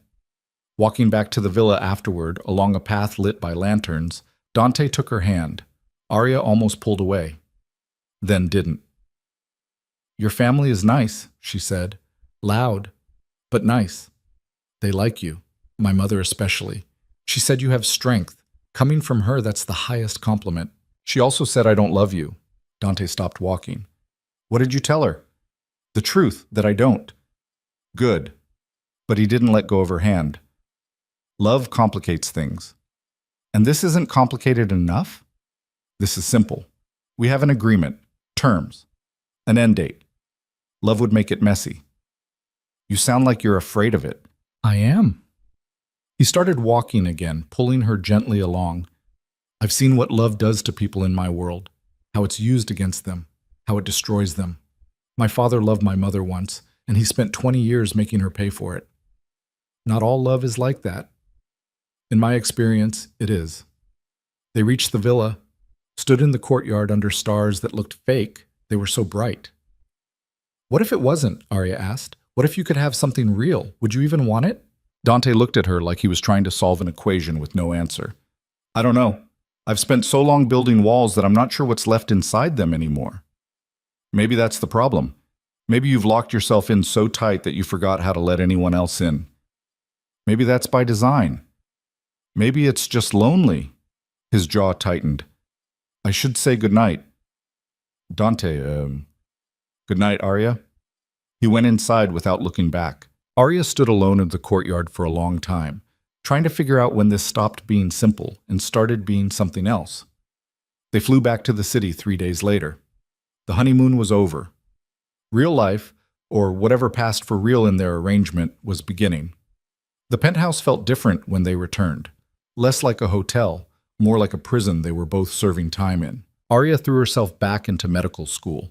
Classes, studying, research, anything to avoid thinking about the fact that she was now married to a man she barely knew and somehow couldn't stop thinking about.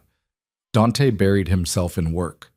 Meetings, deals, the constant maintenance of the empire he was trying to legitimize. They lived in the same space but occupied different worlds, except for the events. Those kept coming.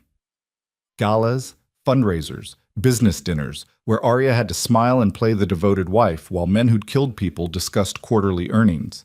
And slowly, impossibly, she got good at it, better than good. She started to understand the game, the politics, the careful dance of power and influence that ruled Dante's world. She also started to see the cracks in his armor, the way his jaw tightened when certain associates questioned his decisions, the way he'd disappear into his office for hours after particularly difficult meetings, the way he'd stand at the window late at night, staring out at the city like he was looking for something he'd lost. 3 months into the marriage, Arya found him there at 2 a.m. She'd gotten up for water, seen the light under his door. She knocked. Can't sleep? Apparently not. He didn't turn around. You should go back to bed. Instead, she came in, sat on the couch. Want to talk about it? No. Want me to sit here in silence while you brood dramatically? That got almost a smile. You're mouthy tonight. I'm mouthy every night. You're just usually too busy being mysterious and brooding to notice. He finally turned. What do you want, Arya? Same thing as you, to get through the next 2 years with my sanity intact. She pulled her knees up. Hard to do that when my husband looks like he's considering jumping out the window. I'm not going to jump. Good. The paperwork would be a nightmare. This time he actually smiled. You're not what I expected. What did you expect? Someone more compliant, more intimidated.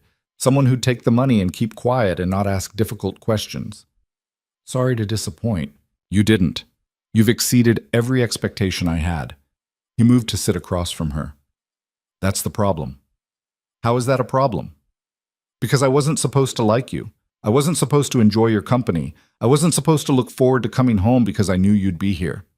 Arya's heart stuttered. Dante, this was supposed to be simple. Business. Nothing more. He leaned forward, elbows on his knees.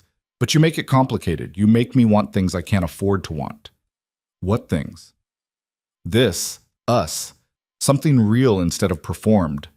He looked at her directly. And that's dangerous for both of us. The air between them felt electric. Why is it dangerous? Arya's voice came out quieter than she intended. Because I have enemies. Because my world is violent. Because anyone I care about becomes a target. He stood abruptly. You should go. This conversation is over. What if I don't want it to be over? It doesn't matter what you want. It matters what keeps you safe. I'm tired of being kept safe. I'm tired of living in this beautiful cage where everything is controlled and nothing is real. This is real. Dante's voice rose. The threats are real. The danger is real. My father's enemies are real. And if they thought for 1 second that you actually mattered to me, they would use that. They would hurt you, kill you, just to prove they could. Then don't let them know. They're already watching, already looking for weakness. He turned away. I made a mistake, getting close to you, letting myself care. I won't make it worse by pretending this can be anything other than what we agreed to. Arya stood, walked to him, put herself in his line of sight. What if I want it to be more? You don't know what you're saying. Yes, I do. For the first time since this started, I actually know what I'm saying. She reached for his hand. He pulled back. I don't love you. I'm not going to pretend I do. But I like you. I like the man you are when you stop trying to be the man your father wanted. And I think maybe you like me too. So why can't we at least try to make this bearable? Because bearable leads to comfortable. Comfortable leads to attached. And attached leads to loss. His voice was hollow. I've lost enough. I won't lose you too. You can't lose what you never had. Exactly. So let's keep it that way. He walked out of his own office, left her standing there alone. Arya didn't follow. She went back to her room, climbed into bed, and stared at the ceiling until morning light crept through the windows. Something had shifted tonight. Some line had been crossed or almost crossed, and neither of them knew how to uncross it.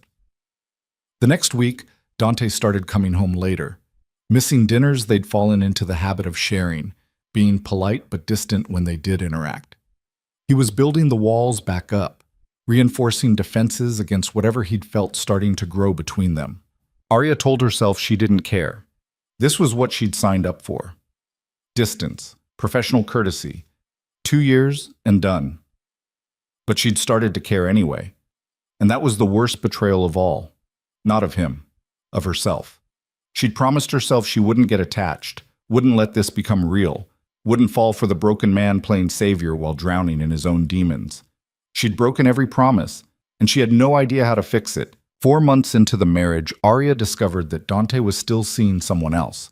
She hadn't been looking for evidence. That was the worst part. She'd been trying to respect the boundaries he'd so carefully rebuilt, trying to convince herself that professional distance was exactly what she wanted too. Then she found the receipt. It fell out of his jacket pocket while she was hanging it up, a stupid domestic gesture she'd started doing without thinking. The jacket had been thrown over a chair in the living room, and Arya had picked it up purely out of habit. The receipt was from Valentino. A women's necklace, purchased 3 days ago. $22,000. Arya stared at it, her brain trying to make it make sense. Their anniversary wasn't for months. Her birthday had already passed. He'd given her a first edition medical textbook she'd mentioned wanting, thoughtful in a way that had surprised her. This wasn't for her. She should have put it back. Should have forgotten about it. Their contract didn't include fidelity. Dante had never promised her loyalty beyond appearances. She had no right to feel betrayed, but she felt it anyway. Sharp and cold and absolute.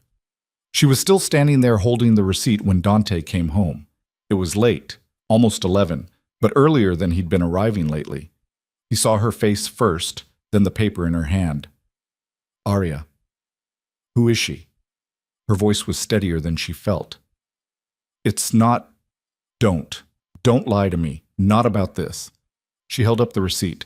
$22,000, 3 days ago. So who is she? Dante's jaw tightened. He set down his briefcase with careful precision. Her name is Isabella. We've known each other for 5 years. The confirmation hurt worse than the discovery. Are you sleeping with her? That's not relevant. It's relevant to me. Our agreement didn't include sexual exclusivity. You know that. Our agreement also didn't include me being humiliated while you buy expensive jewelry for another woman. Arya's hands were shaking. How long has this been going on? Since before we met. And you didn't think to end it when you married me? Why would I? Dante moved to the bar, poured himself a drink like they were discussing the weather. This arrangement is business. Isabella is personal. They're separate. They're not separate. Not when you're lying to everyone about what we are. Not when I have to smile and play the devoted wife while you're... She couldn't finish the sentence. While I'm what? Living my life? Maintaining relationships that existed before you? He took a drink. You're being emotional about something that was never part of the contract. The contract, right. Because that's all this is. All it's ever been. Arya threw the receipt on the table. Tell me something, Dante. That night in your office when you said you cared about me, when you said you were afraid of what you were starting to feel, was any of that real, or was it just another performance? His expression closed off. I told you that night was a mistake. That's not an answer. It's the only answer you're getting. He set down his glass. I'm sorry you found out this way. I should have been more careful, but nothing has changed. Isabella has nothing to do with our arrangement. Except you're buying her $22,000 necklaces while I'm here pretending to be your wife. You're not pretending. You are my wife. Legally, publicly, that hasn't changed. But privately, I'm nothing. Just the woman you hired to make you look legitimate while you keep your actual life separate. Arya felt something crack inside her chest. Got it. Thanks for the clarification. Arya, I'm going to bed. Enjoy your drink. Or better yet, go see Isabella. I'm sure she'd appreciate the visit more than I appreciate your company right now. She walked to her room before he could respond, locked the door, sat on the edge of her bed and tried to remember how to breathe. This shouldn't hurt. She'd known what she was signing up for, known Dante wasn't offering love or even monogamy, known this was temporary and transactional and nothing more. But somewhere along the way, she'd started to hope. Started to think maybe the moments of connection were real. Maybe the conversations at 2 in the morning meant something. Maybe the way he'd looked at her in Sicily, like she was something precious and terrifying, hadn't been her imagination. She'd been wrong. Arya didn't sleep. At some point past midnight, she heard Dante leave the penthouse, heard the private elevator descend. He didn't come back. The next morning, she went to class like nothing had happened, sat through lectures on pharmacology and pathophysiology, and took notes with mechanical precision. Marcus caught her afterward. "You look like hell." "Thanks. That's exactly what every woman wants to hear." "I'm serious. What's wrong?" He pulled her aside, away from other students. "Is it Moretti? Did he hurt you?" "No. He didn't hurt me. He just reminded me what I actually am to him." Arya adjusted her bag. "Which is a business arrangement, nothing more." "Arya, I'm fine, Marcus, really. I just had a reality check. Needed one, apparently." She forced a smile. "I have to get to the library, exam next week. Do you want to study together, like we used to?" The offer was kind, normal. A piece of her old life when things made sense. "I can't. Security." She gestured to Vincent, who was waiting at a respectful distance. "But thank you." She left before he could see her fall apart. The library became her refuge. Arya buried herself in textbooks and journal articles, studying with the kind of intensity that left no room for thinking about anything else. She stayed until closing, then went back to the penthouse and locked herself in her room before Dante returned. They didn't speak for 3 days. On the 4th day, there was a gala, one of those events they were contractually obligated to attend together. The mayor would be there, donors, press, all the people who needed to see the happy couple. Arya put on the dress Catherine had selected, did her own makeup because she couldn't stand the thought of someone touching her face while she was this fragile. Looked at herself in the mirror and saw a stranger who'd gotten very good at lying. Dante was waiting in the living room when she emerged. He'd clearly prepared to say something, his mouth opened, then closed when he saw her expression. "We should go," she said. "Can't be late." The car ride was silent. At the gala, they fell into the performance like actors who'd done this scene 100 times. Dante's hand on her waist, Arya's smile bright and empty. Conversations with strangers about how wonderful married life was, how lucky they were, how in love. Arya drank more than she should have. Not enough to be obvious, but enough to numb the sharp edges of everything. Halfway through the evening, a woman approached them. Tall, dark-haired, stunning in a way that made Arya feel like a child playing dress-up. "Dante, it's been too long." Arya knew before Dante said her name, knew from the way he stiffened slightly, the way his hand tightened on her waist. "Isabella, I didn't know you'd be here."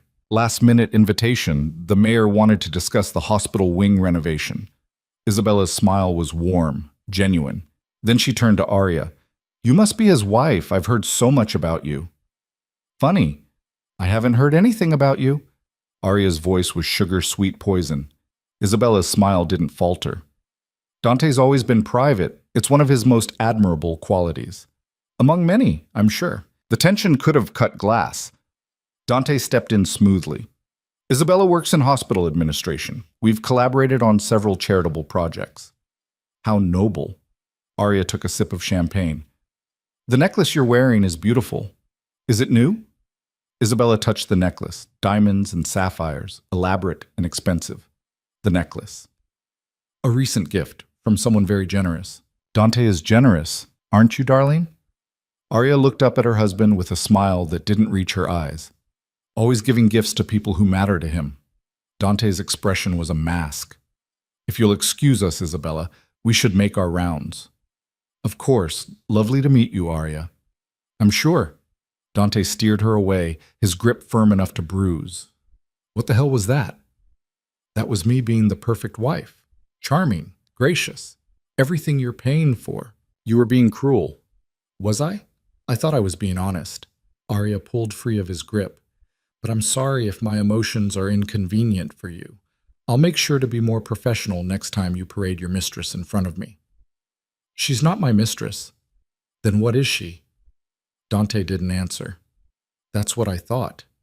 Arya set down her champagne glass. I'm leaving. You can stay, go home with Isabella. I don't care.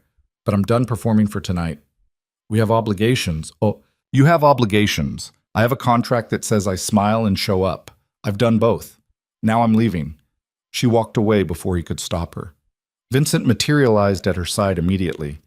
Take me to the car, please. Vincent didn't ask questions, just guided her through the crowd and out to the Mercedes. Arya sat in the back seat while Vincent drove in silence. She didn't cry. She was past crying. She just felt hollow. They were halfway to the Belmonte when her phone rang. Dante. She declined the call. He called 3 more times before she turned off her phone entirely. Back at the penthouse, Arya changed into her own clothes. Yoga pants and an old university sweatshirt, things that belonged to her old life. She made tea she didn't drink and sat on her bed trying to figure out how she'd gotten here. 6 months ago, she'd been a student with simple problems. Money. Grades. Her mother's health. Hard problems, but at least they made sense. Now she was married to a man who'd somehow worked his way under her skin while keeping her at arm's length. A man who could be thoughtful and distant in the same breath. Who could talk about caring for her while buying jewelry for another woman. She'd been an idiot to think it could be anything else. It was almost 2 a.m. when she heard the private elevator. Heard Dante's footsteps in the hallway. A pause outside her door. Then a soft knock. Arya. She didn't answer. I know you're awake. I can see the light under the door. Go away, Dante. We need to talk. No, we don't. We need to maintain professional distance and honor our contract, that's all. Silence. Then, I ended it. With Isabella. Tonight. It's over. Arya's chest tightened. I didn't ask you to do that. I know, but I did it anyway. Another pause. Can I come in, please? She should say no. Should maintain the walls she was trying to build. Should protect herself from whatever this was turning into. Instead, she unlocked the door. Dante stood there looking more disheveled than she'd ever seen him. Tie loose, jacket gone, hair slightly messed like he'd been running his hands through it. You didn't have to leave, he said. You embarrassed yourself. Embarrassed me. I know. I'm sorry. He moved into the room without waiting for invitation. But you were right. Having her there it wasn't fair. Nothing about this is fair. I know that too. He sat on the edge of her bed, uninvited but somehow not unwelcome. I've been handling this wrong. All of it. You. Us. This arrangement that stopped being just business somewhere along the way. When did it stop being business for you? Sicily? Maybe before. I don't know exactly when. He looked at his hands. I just know that at some point, coming home started meaning coming to you, and that terrified me. So I pulled back, got distant, kept seeing Isabella because she was familiar and safe and didn't make me feel things I couldn't afford to feel. What things? Hope. That maybe I could have something real. That maybe I didn't have to be alone in all this. He met her eyes. That maybe you could be more than just the woman I hired. Arya's heart was pounding. Dante. I'm not good at this. At feelings. At being vulnerable. My father beat that out of me a long time ago. But I'm trying. For you. Because you deserve better than what I've been giving. I don't know what you're giving. I don't know what this is. Arya gestured between them. 1 minute you're telling me you care. The next you're buying jewelry for another woman. I can't keep up. Can't keep pretending I don't care when you pull away. Then stop pretending. What? Stop pretending you don't care. Stop pretending this is just business. Stop pretending you don't feel what's happening between us. He moved closer.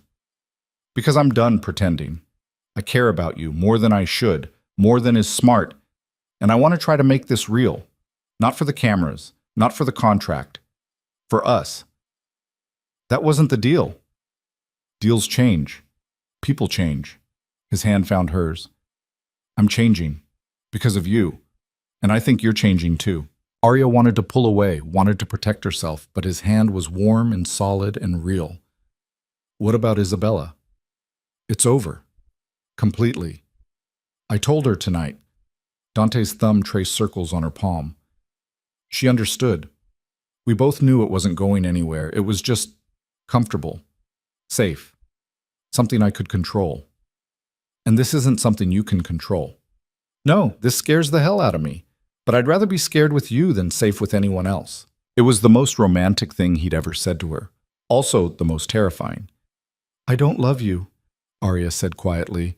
I want to be clear about that. I don't know if I can love you, if I even know how to love someone like you. I don't love you either, but I could, given time, given a chance. He squeezed her hand.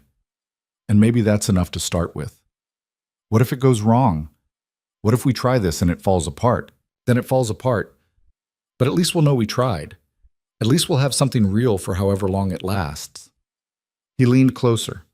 I'm tired of living in fear of what might happen. I want to live in what's happening now.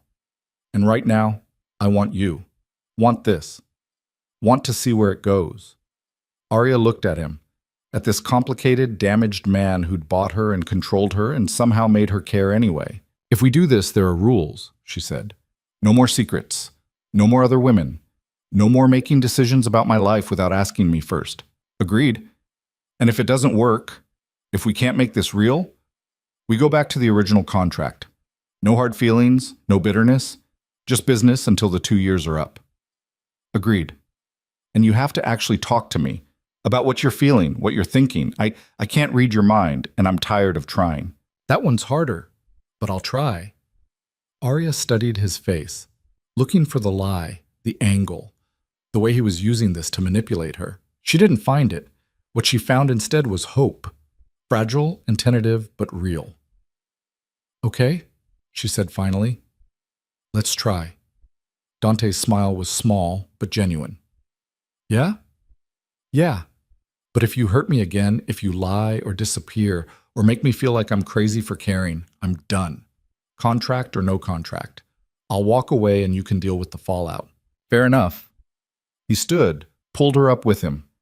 So what now? Now you go to your room, I go to sleep, and tomorrow we figure out what trying actually looks like. Very practical. One of us has to be. You certainly aren't. He laughed. Actually laughed. The sound was startling and wonderful. At the door, he paused. Arya? Yeah? Thank you. For giving me a chance I probably don't deserve. You definitely don't deserve it, but I'm giving it anyway. Don't make me regret it. I'll do my best. He left. Arya locked the door and sat back on her bed, trying to process what had just happened. She'd agreed to try, to make this real, to risk getting hurt for the possibility of something genuine. It was the stupidest thing she'd ever done. It was also the bravest. The next few weeks were strange. Dante actually tried. He came home for dinner, asked about her day, told her about his work, the parts that were legal at least. They watched movies together, argued about everything from politics to whether pineapple belonged on pizza, fell into a routine that felt almost normal. He still worked too much, still had secrets he couldn't or wouldn't share, but he was present in ways he hadn't been before. Arya's mother noticed during one of her visits to Westbridge. You seem happier, different. Different how? Like you're not just surviving anymore, like you might actually be living. Her mother squeezed her hand. Is he good to you? Really? He's trying to be. That's all I can ask for right now. That's more than I expected from a Moretti. Her mother smiled. Maybe I was wrong. Maybe this wasn't the worst decision you ever made. It's still probably in the top 5, but not number 1? Arya thought about it, about Dante trying to be vulnerable, about tentative smiles and late-night conversations, about hope. No, not number 1. 2 months after the gala, Arya came home to find Dante cooking, actually cooking, not just ordering from the dozen restaurants that delivered to the penthouse. What's this? She set down her bag. Dinner. I'm making dinner. He gestured to the stove where something was definitely burning, or trying to. You cook? No, but I thought I should learn. For us. He looked embarrassed, which was somehow endearing. There's a tutorial. On my phone, it's pasta. How hard can it be? Based on the smoke, pretty hard. She helped him salvage what they could, which turned out to be edible, if not exactly good. They ate at the kitchen island instead of the formal dining room, and Dante told her about his day, a meeting that went badly, an acquisition that fell through, the kind of normal frustrations normal people had. I never asked, Arya said between bites. Why real estate? Why construction? If you were going to go legitimate, why not something easier? Because I'm good at building things, at taking something broken and making it functional. He refilled her wine. Seemed appropriate, taking my father's broken empire and building something better. Is it working? Some days. Other days I feel like I'm just rearranging deck chairs on the Titanic. He looked at her. But having you here makes it easier. Makes it feel like there's a point to all of it. Don't put that on me. I'm not your purpose. Not my purpose. My reason to hope it works out. He reached across the counter, took her hand. There's a difference. These moments kept happening. Small intimacies that felt enormous. Dante touching her hand, asking about her mother, remembering things she'd mentioned in passing. Arya started to believe it might actually work.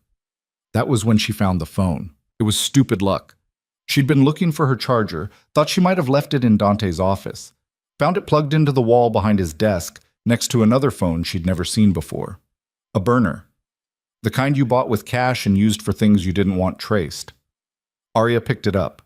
It was locked, but the screen showed 3 missed calls from a number labeled only as R. She should have put it down. Should have walked away. Should have trusted the progress they'd made. Instead, she took it to Dante. He was in the living room reading through contracts. Looked up when she entered. Hey, I was just about to... He saw the phone in her hand, his expression closed off. Where did you find that? Your office, behind the desk. She held it out. Want to tell me why you have a burner phone? And who R is? Dante set down his papers carefully. It's work. What kind of work requires a burner phone? I thought everything was legitimate now. Most of it is. Some things are complicated. Complicated how? Complicated in ways I can't discuss. Not because I don't want to, because it's not safe. Arya felt cold. Safe for who? Me or you? Both. He stood, moved toward her. Arya, you have to trust me. There are parts of my business that I can't share, that I won't share. For your protection. Or you're lying, again, still, just in a different way. I'm not lying. Then tell me who R is. Tell me what these calls are about. Tell me something that proves this isn't just another secret you're keeping while pretending we're building something real. Dante's jaw clenched. I can't. Can't or won't? Both. Arya threw the phone onto the couch. Then we're done. Us trying, it's over. I can't keep doing this. Can't keep wondering what you're hiding. Can't keep giving you chances just to find out you're still the same closed-off, secretive man you've always been. You don't understand? Then make me understand. Talk to me. Trust me the way you're asking me to trust you. If I tell you, I put you in danger. Real danger. The kind that ends with people dead. His voice rose to match hers. Is that what you want? To know everything and become a target? I'm already a target. You said so yourself. So stop using my safety as an excuse and tell me the truth. They stood there, both breathing hard, the space between them full of everything unsaid. Finally, Dante spoke. The phone is for communications with a federal prosecutor. I've been feeding information to the FBI for the past 2 years. About my father's old associates, the ones who are still operating illegally, the ones who resist legitimization. Arya's anger deflated. You're what? I'm helping build cases, providing evidence, testimony, whatever they need to take down the real criminals still operating under the Moretti name. He moved to the window, his back to her.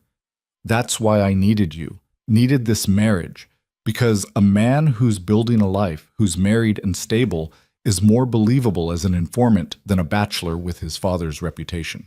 You used me to make yourself credible to the FBI. I used you to save both of us. Those men, they would kill me in a heartbeat if they knew. Kill you too, just for being near me. But a married man trying to go straight, they believe that. The feds believe that. And it buys me time to help destroy what my father built. Arya sat down heavily. How long have you been doing this? Since my father died. It was the only way to truly separate from his legacy. to make sure the empire actually ended instead of just changing hands.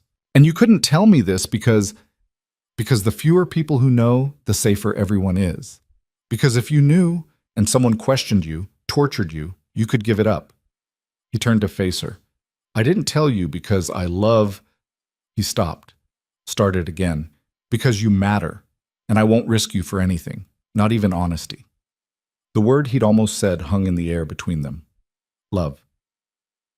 You were going to say you love me, Arya said quietly. I don't know what I was going to say. Yes, you do.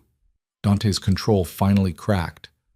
Fine, yes, I love you. I didn't mean to, didn't want to, but somewhere between hating how much I needed you and realizing I couldn't imagine my life without you, it happened, and I'm terrified, because everyone I've ever loved has been used against me or taken from me, and I can't lose you too. Arya stood, walked to him, put her hand on his chest, felt his heart racing. You should have told me about the FBI, about all of it. I know. I could have helped, could have been part of it instead of kept in the dark. I know that too.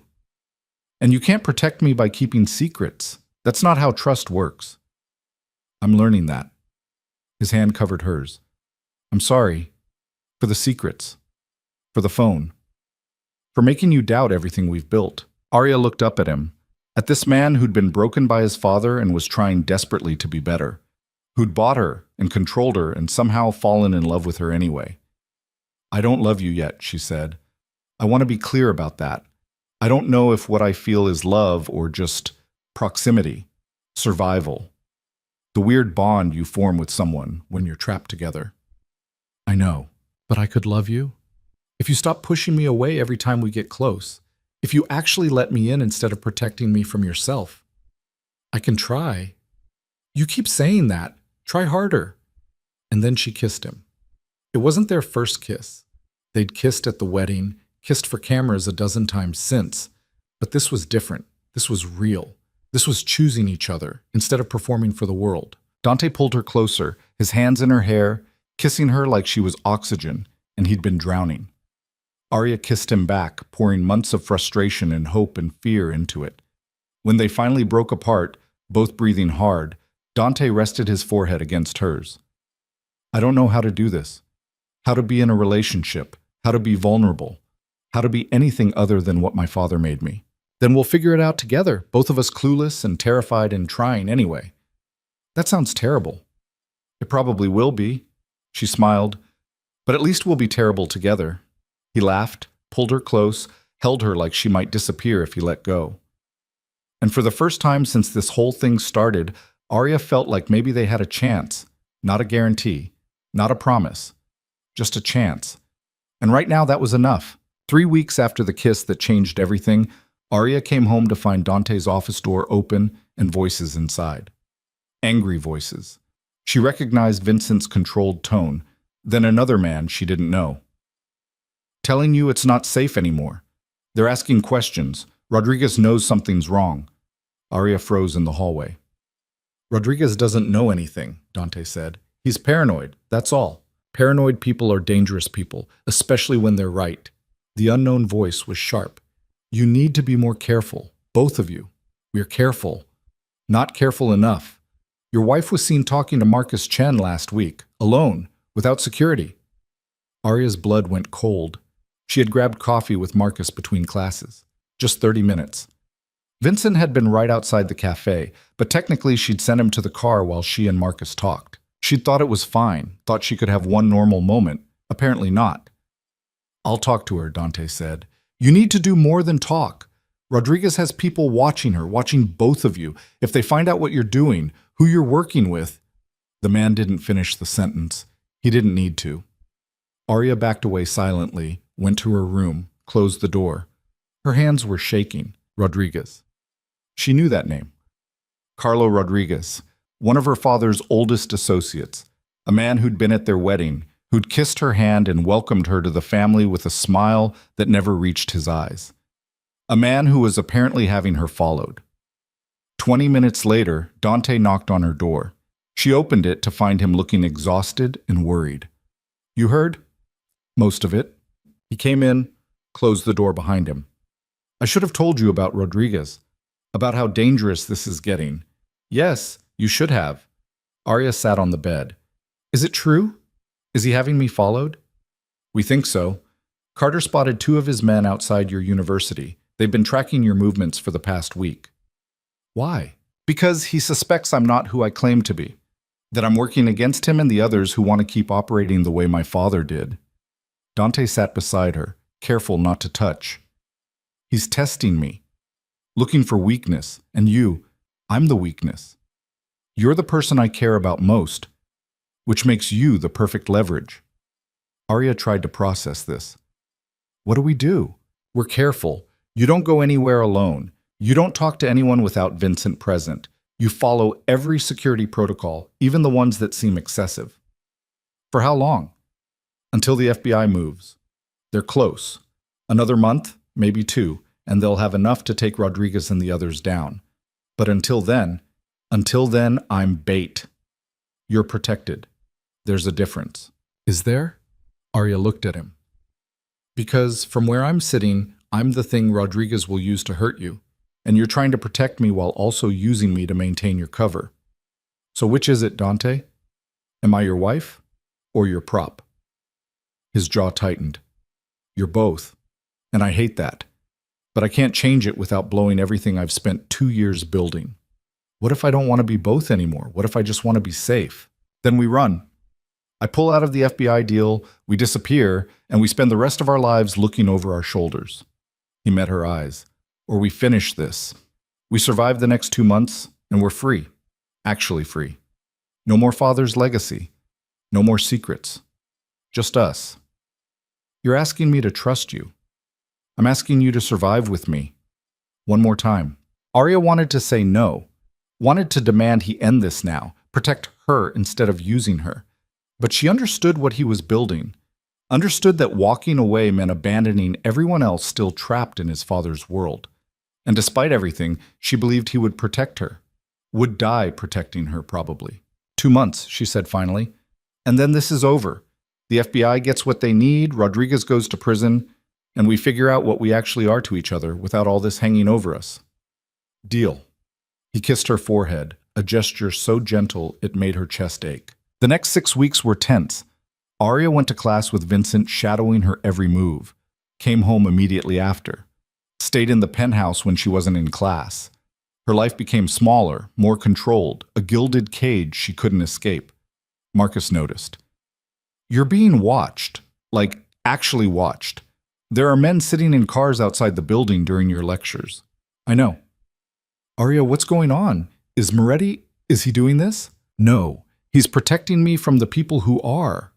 She grabbed her books. I can't explain more than that. Just trust me. I'm handling it. Are you? Because you look terrified. She was terrified. Every day she waited for something to break, for Rodriguez to make his move, for the careful house of cards Dante had built to collapse.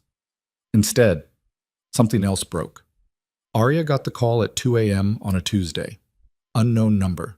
She almost didn't answer, then something made her pick up. Is this Arya Moretti? A woman's voice, professional and cold. Yes. This is County General Hospital. Your husband was brought in 20 minutes ago. Motor vehicle accident. You should come immediately. The phone slipped from Arya's hand. She was dressed and in the elevator before her brain caught up with her body. Vincent materialized from wherever he'd been waiting. Miss Moretti? Hospital. Now. Dante was in an accident. Vincent's expression didn't change, but he moved faster than she'd ever seen him. They were in the car and speeding through empty streets within 90 seconds. What happened? Arya's voice was shaking. I don't know. I wasn't with him tonight. He took his own car, said he needed to drive. Where was he going? I don't know that either. County General's emergency entrance was chaos. Arya pushed through to the front desk, where a nurse looked up with tired eyes. Dante Moretti. He was brought in. Are you family? I'm his wife. The nurse's expression softened slightly. He's in surgery. Trauma Bay 2. The doctor will update you when there's news. What happened? How bad is it? The doctor will explain everything. There's a waiting area on the 3rd floor. Arya didn't remember walking to the 3rd floor. Didn't remember sitting down. The next thing she knew, Marcus was there, Someone must have called him, sitting beside her in silence. At 4:17 a.m., a surgeon in blood-stained scrubs came out. Dr. Reeves, the same doctor who'd saved her mother. Mrs. Moretti? Arya stood on legs that didn't feel stable. Is he... He's alive. Critical but stable. He has a collapsed lung, broken ribs, internal bleeding that we repaired. Head trauma. We're monitoring for brain swelling. Dr. Reeves pulled off his surgical cap. The next 48 hours are crucial. If he makes it through that, his prognosis improves significantly. Can I see him? He's in ICU. Sedated. But yes, you can sit with him. The ICU was all beeping machines and sterile lighting. Dante lay in the bed looking smaller than she'd ever seen him. Tubes and wires everywhere. A ventilator breathing for him. Bruises already forming on his face. Arya sat in the chair beside him and took his hand carefully, mindful of the IV. You're an idiot, she whispered. You're supposed to be the one protecting me, and you go and drive into what? What happened? A nurse came in to check his vitals. Do you know what happened? Was it weather? Another car? The nurse hesitated. The police said it looked like he swerved to avoid something, lost control, hit a concrete barrier at high speed. Arya's stomach dropped. Swerved to avoid what? They're still investigating. After the nurse left, Vincent appeared in the doorway. His expression was grim. It wasn't an accident. What? Security footage from nearby shows another vehicle. It forced him off the road, deliberately. Vincent's voice was flat. Rodriguez. It has to be. He tried to kill him. He tried to send a message. If he wanted Dante dead, he would be. Vincent moved closer. This was a warning. Stop whatever you're doing, or next time it's worse. Arya looked at Dante's unconscious form. At the man who'd bought her, controlled her, somehow made her fall in love with him despite every reason not to. Where's Rodriguez now? We don't know. He's disappeared, went underground after the accident. Find him. Arya stood, still holding Dante's hand. I don't care what it takes. Find him and make sure he pays for this. Vincent studied her. That's not how Mrs. Moretti talks. That's how his wife talks? Good. Because that's what I am, and nobody hurts my husband without consequences. Something shifted in Vincent's expression. Respect, maybe. I'll make some calls. He left. Arya sat back down, exhausted and wired and terrified all at once. Marcus appeared at the door. Arya, you should rest. I can sit with him. I'm not leaving. You've been here for 6 hours. You haven't eaten. You look like you're about to collapse. Then I'll collapse here. She looked at her friend. He's my husband, Marcus. Whatever you think of him, whatever he is, he's mine, and I'm not leaving him. Marcus came in, sat in the other chair. Then I'll stay with you. You don't have to. Yeah, I do, because you're my friend, and you're going through hell, and that's what friends do. He handed her a coffee he'd gotten from somewhere. So drink this, lean on me if you need to, and we'll wait together. Arya took the coffee with shaking hands. Thank you. Don't thank me yet. I'm going to have so many questions when this is over. Fair enough.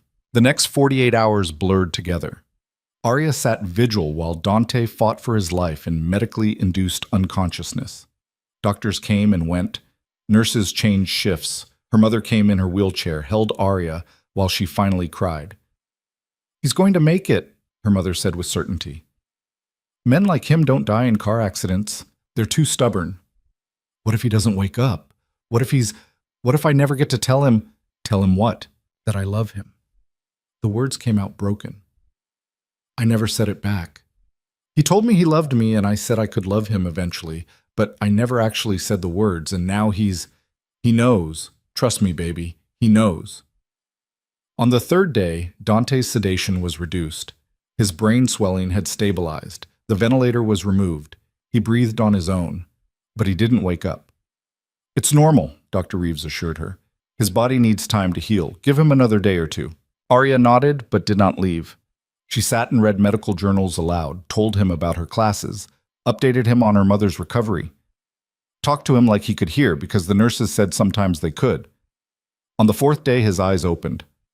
Arya was reading an article on cardiac regeneration when she noticed. Looked up to find him staring at her with unfocused eyes. Dante. She stood so fast she knocked over her chair. Can you hear me? His eyes tracked her movement slowly. His mouth moved, but no sound came out. Don't try to talk. You had a breathing tube. Your throat's going to be sore. She pressed the call button for the nurse. You're in the hospital. You were in an accident, but you're okay. You're going to be okay. His hand moved slightly. She took it, squeezed gently. The nurse came in, checked his vitals, asked him questions. Could he follow the light with his eyes? Squeeze her hand? Blink twice if he understood? He did all of it. Good signs, the nurse said. Dr. Reeves will want to examine him, but this is very good. After the nurse left, Dante's eyes found Arya's again. His grip on her hand tightened slightly. You scared me, she said quietly. You scared everyone. Vincent's been losing his mind. Your mother's flying in from Sicily, and I've been sitting here for 4 days waiting for you to wake up so I could yell at you for being reckless. His mouth quirked slightly, almost a smile. Don't smile at me. This isn't funny. You could have died. You almost did die. Her voice cracked. And I never told you. I should have told you. He squeezed her hand again, clearly wanting to say something but unable to make the words work. I love you, Arya said. I'm in love with you. Completely, stupidly, terrifyingly in love with you. And I need you to get better so I can tell you that when you're actually conscious enough to remember it. His eyes closed, but the almost smile stayed. Arya sat back down, didn't let go of his hand, and cried with relief. The recovery was slow. Dante regained his ability to speak in whispers, then full sentences, started physical therapy to rebuild strength, moved from ICU to a regular room to, eventually, the penthouse with round-the-clock nursing care. During those weeks, something fundamental shifted between them. Dante, stripped of his armor and control, couldn't hide anymore, couldn't pretend he didn't need her, couldn't maintain the walls he'd spent a lifetime building. And Arya discovered that taking care of him, helping him shower when he was too weak to stand alone, reading to him when the pain was too bad to sleep, sitting beside him during the nightmares that woke him screaming, wasn't a burden. It was love, messy and difficult and real. 6 weeks after the accident, Dante was strong enough to walk without assistance.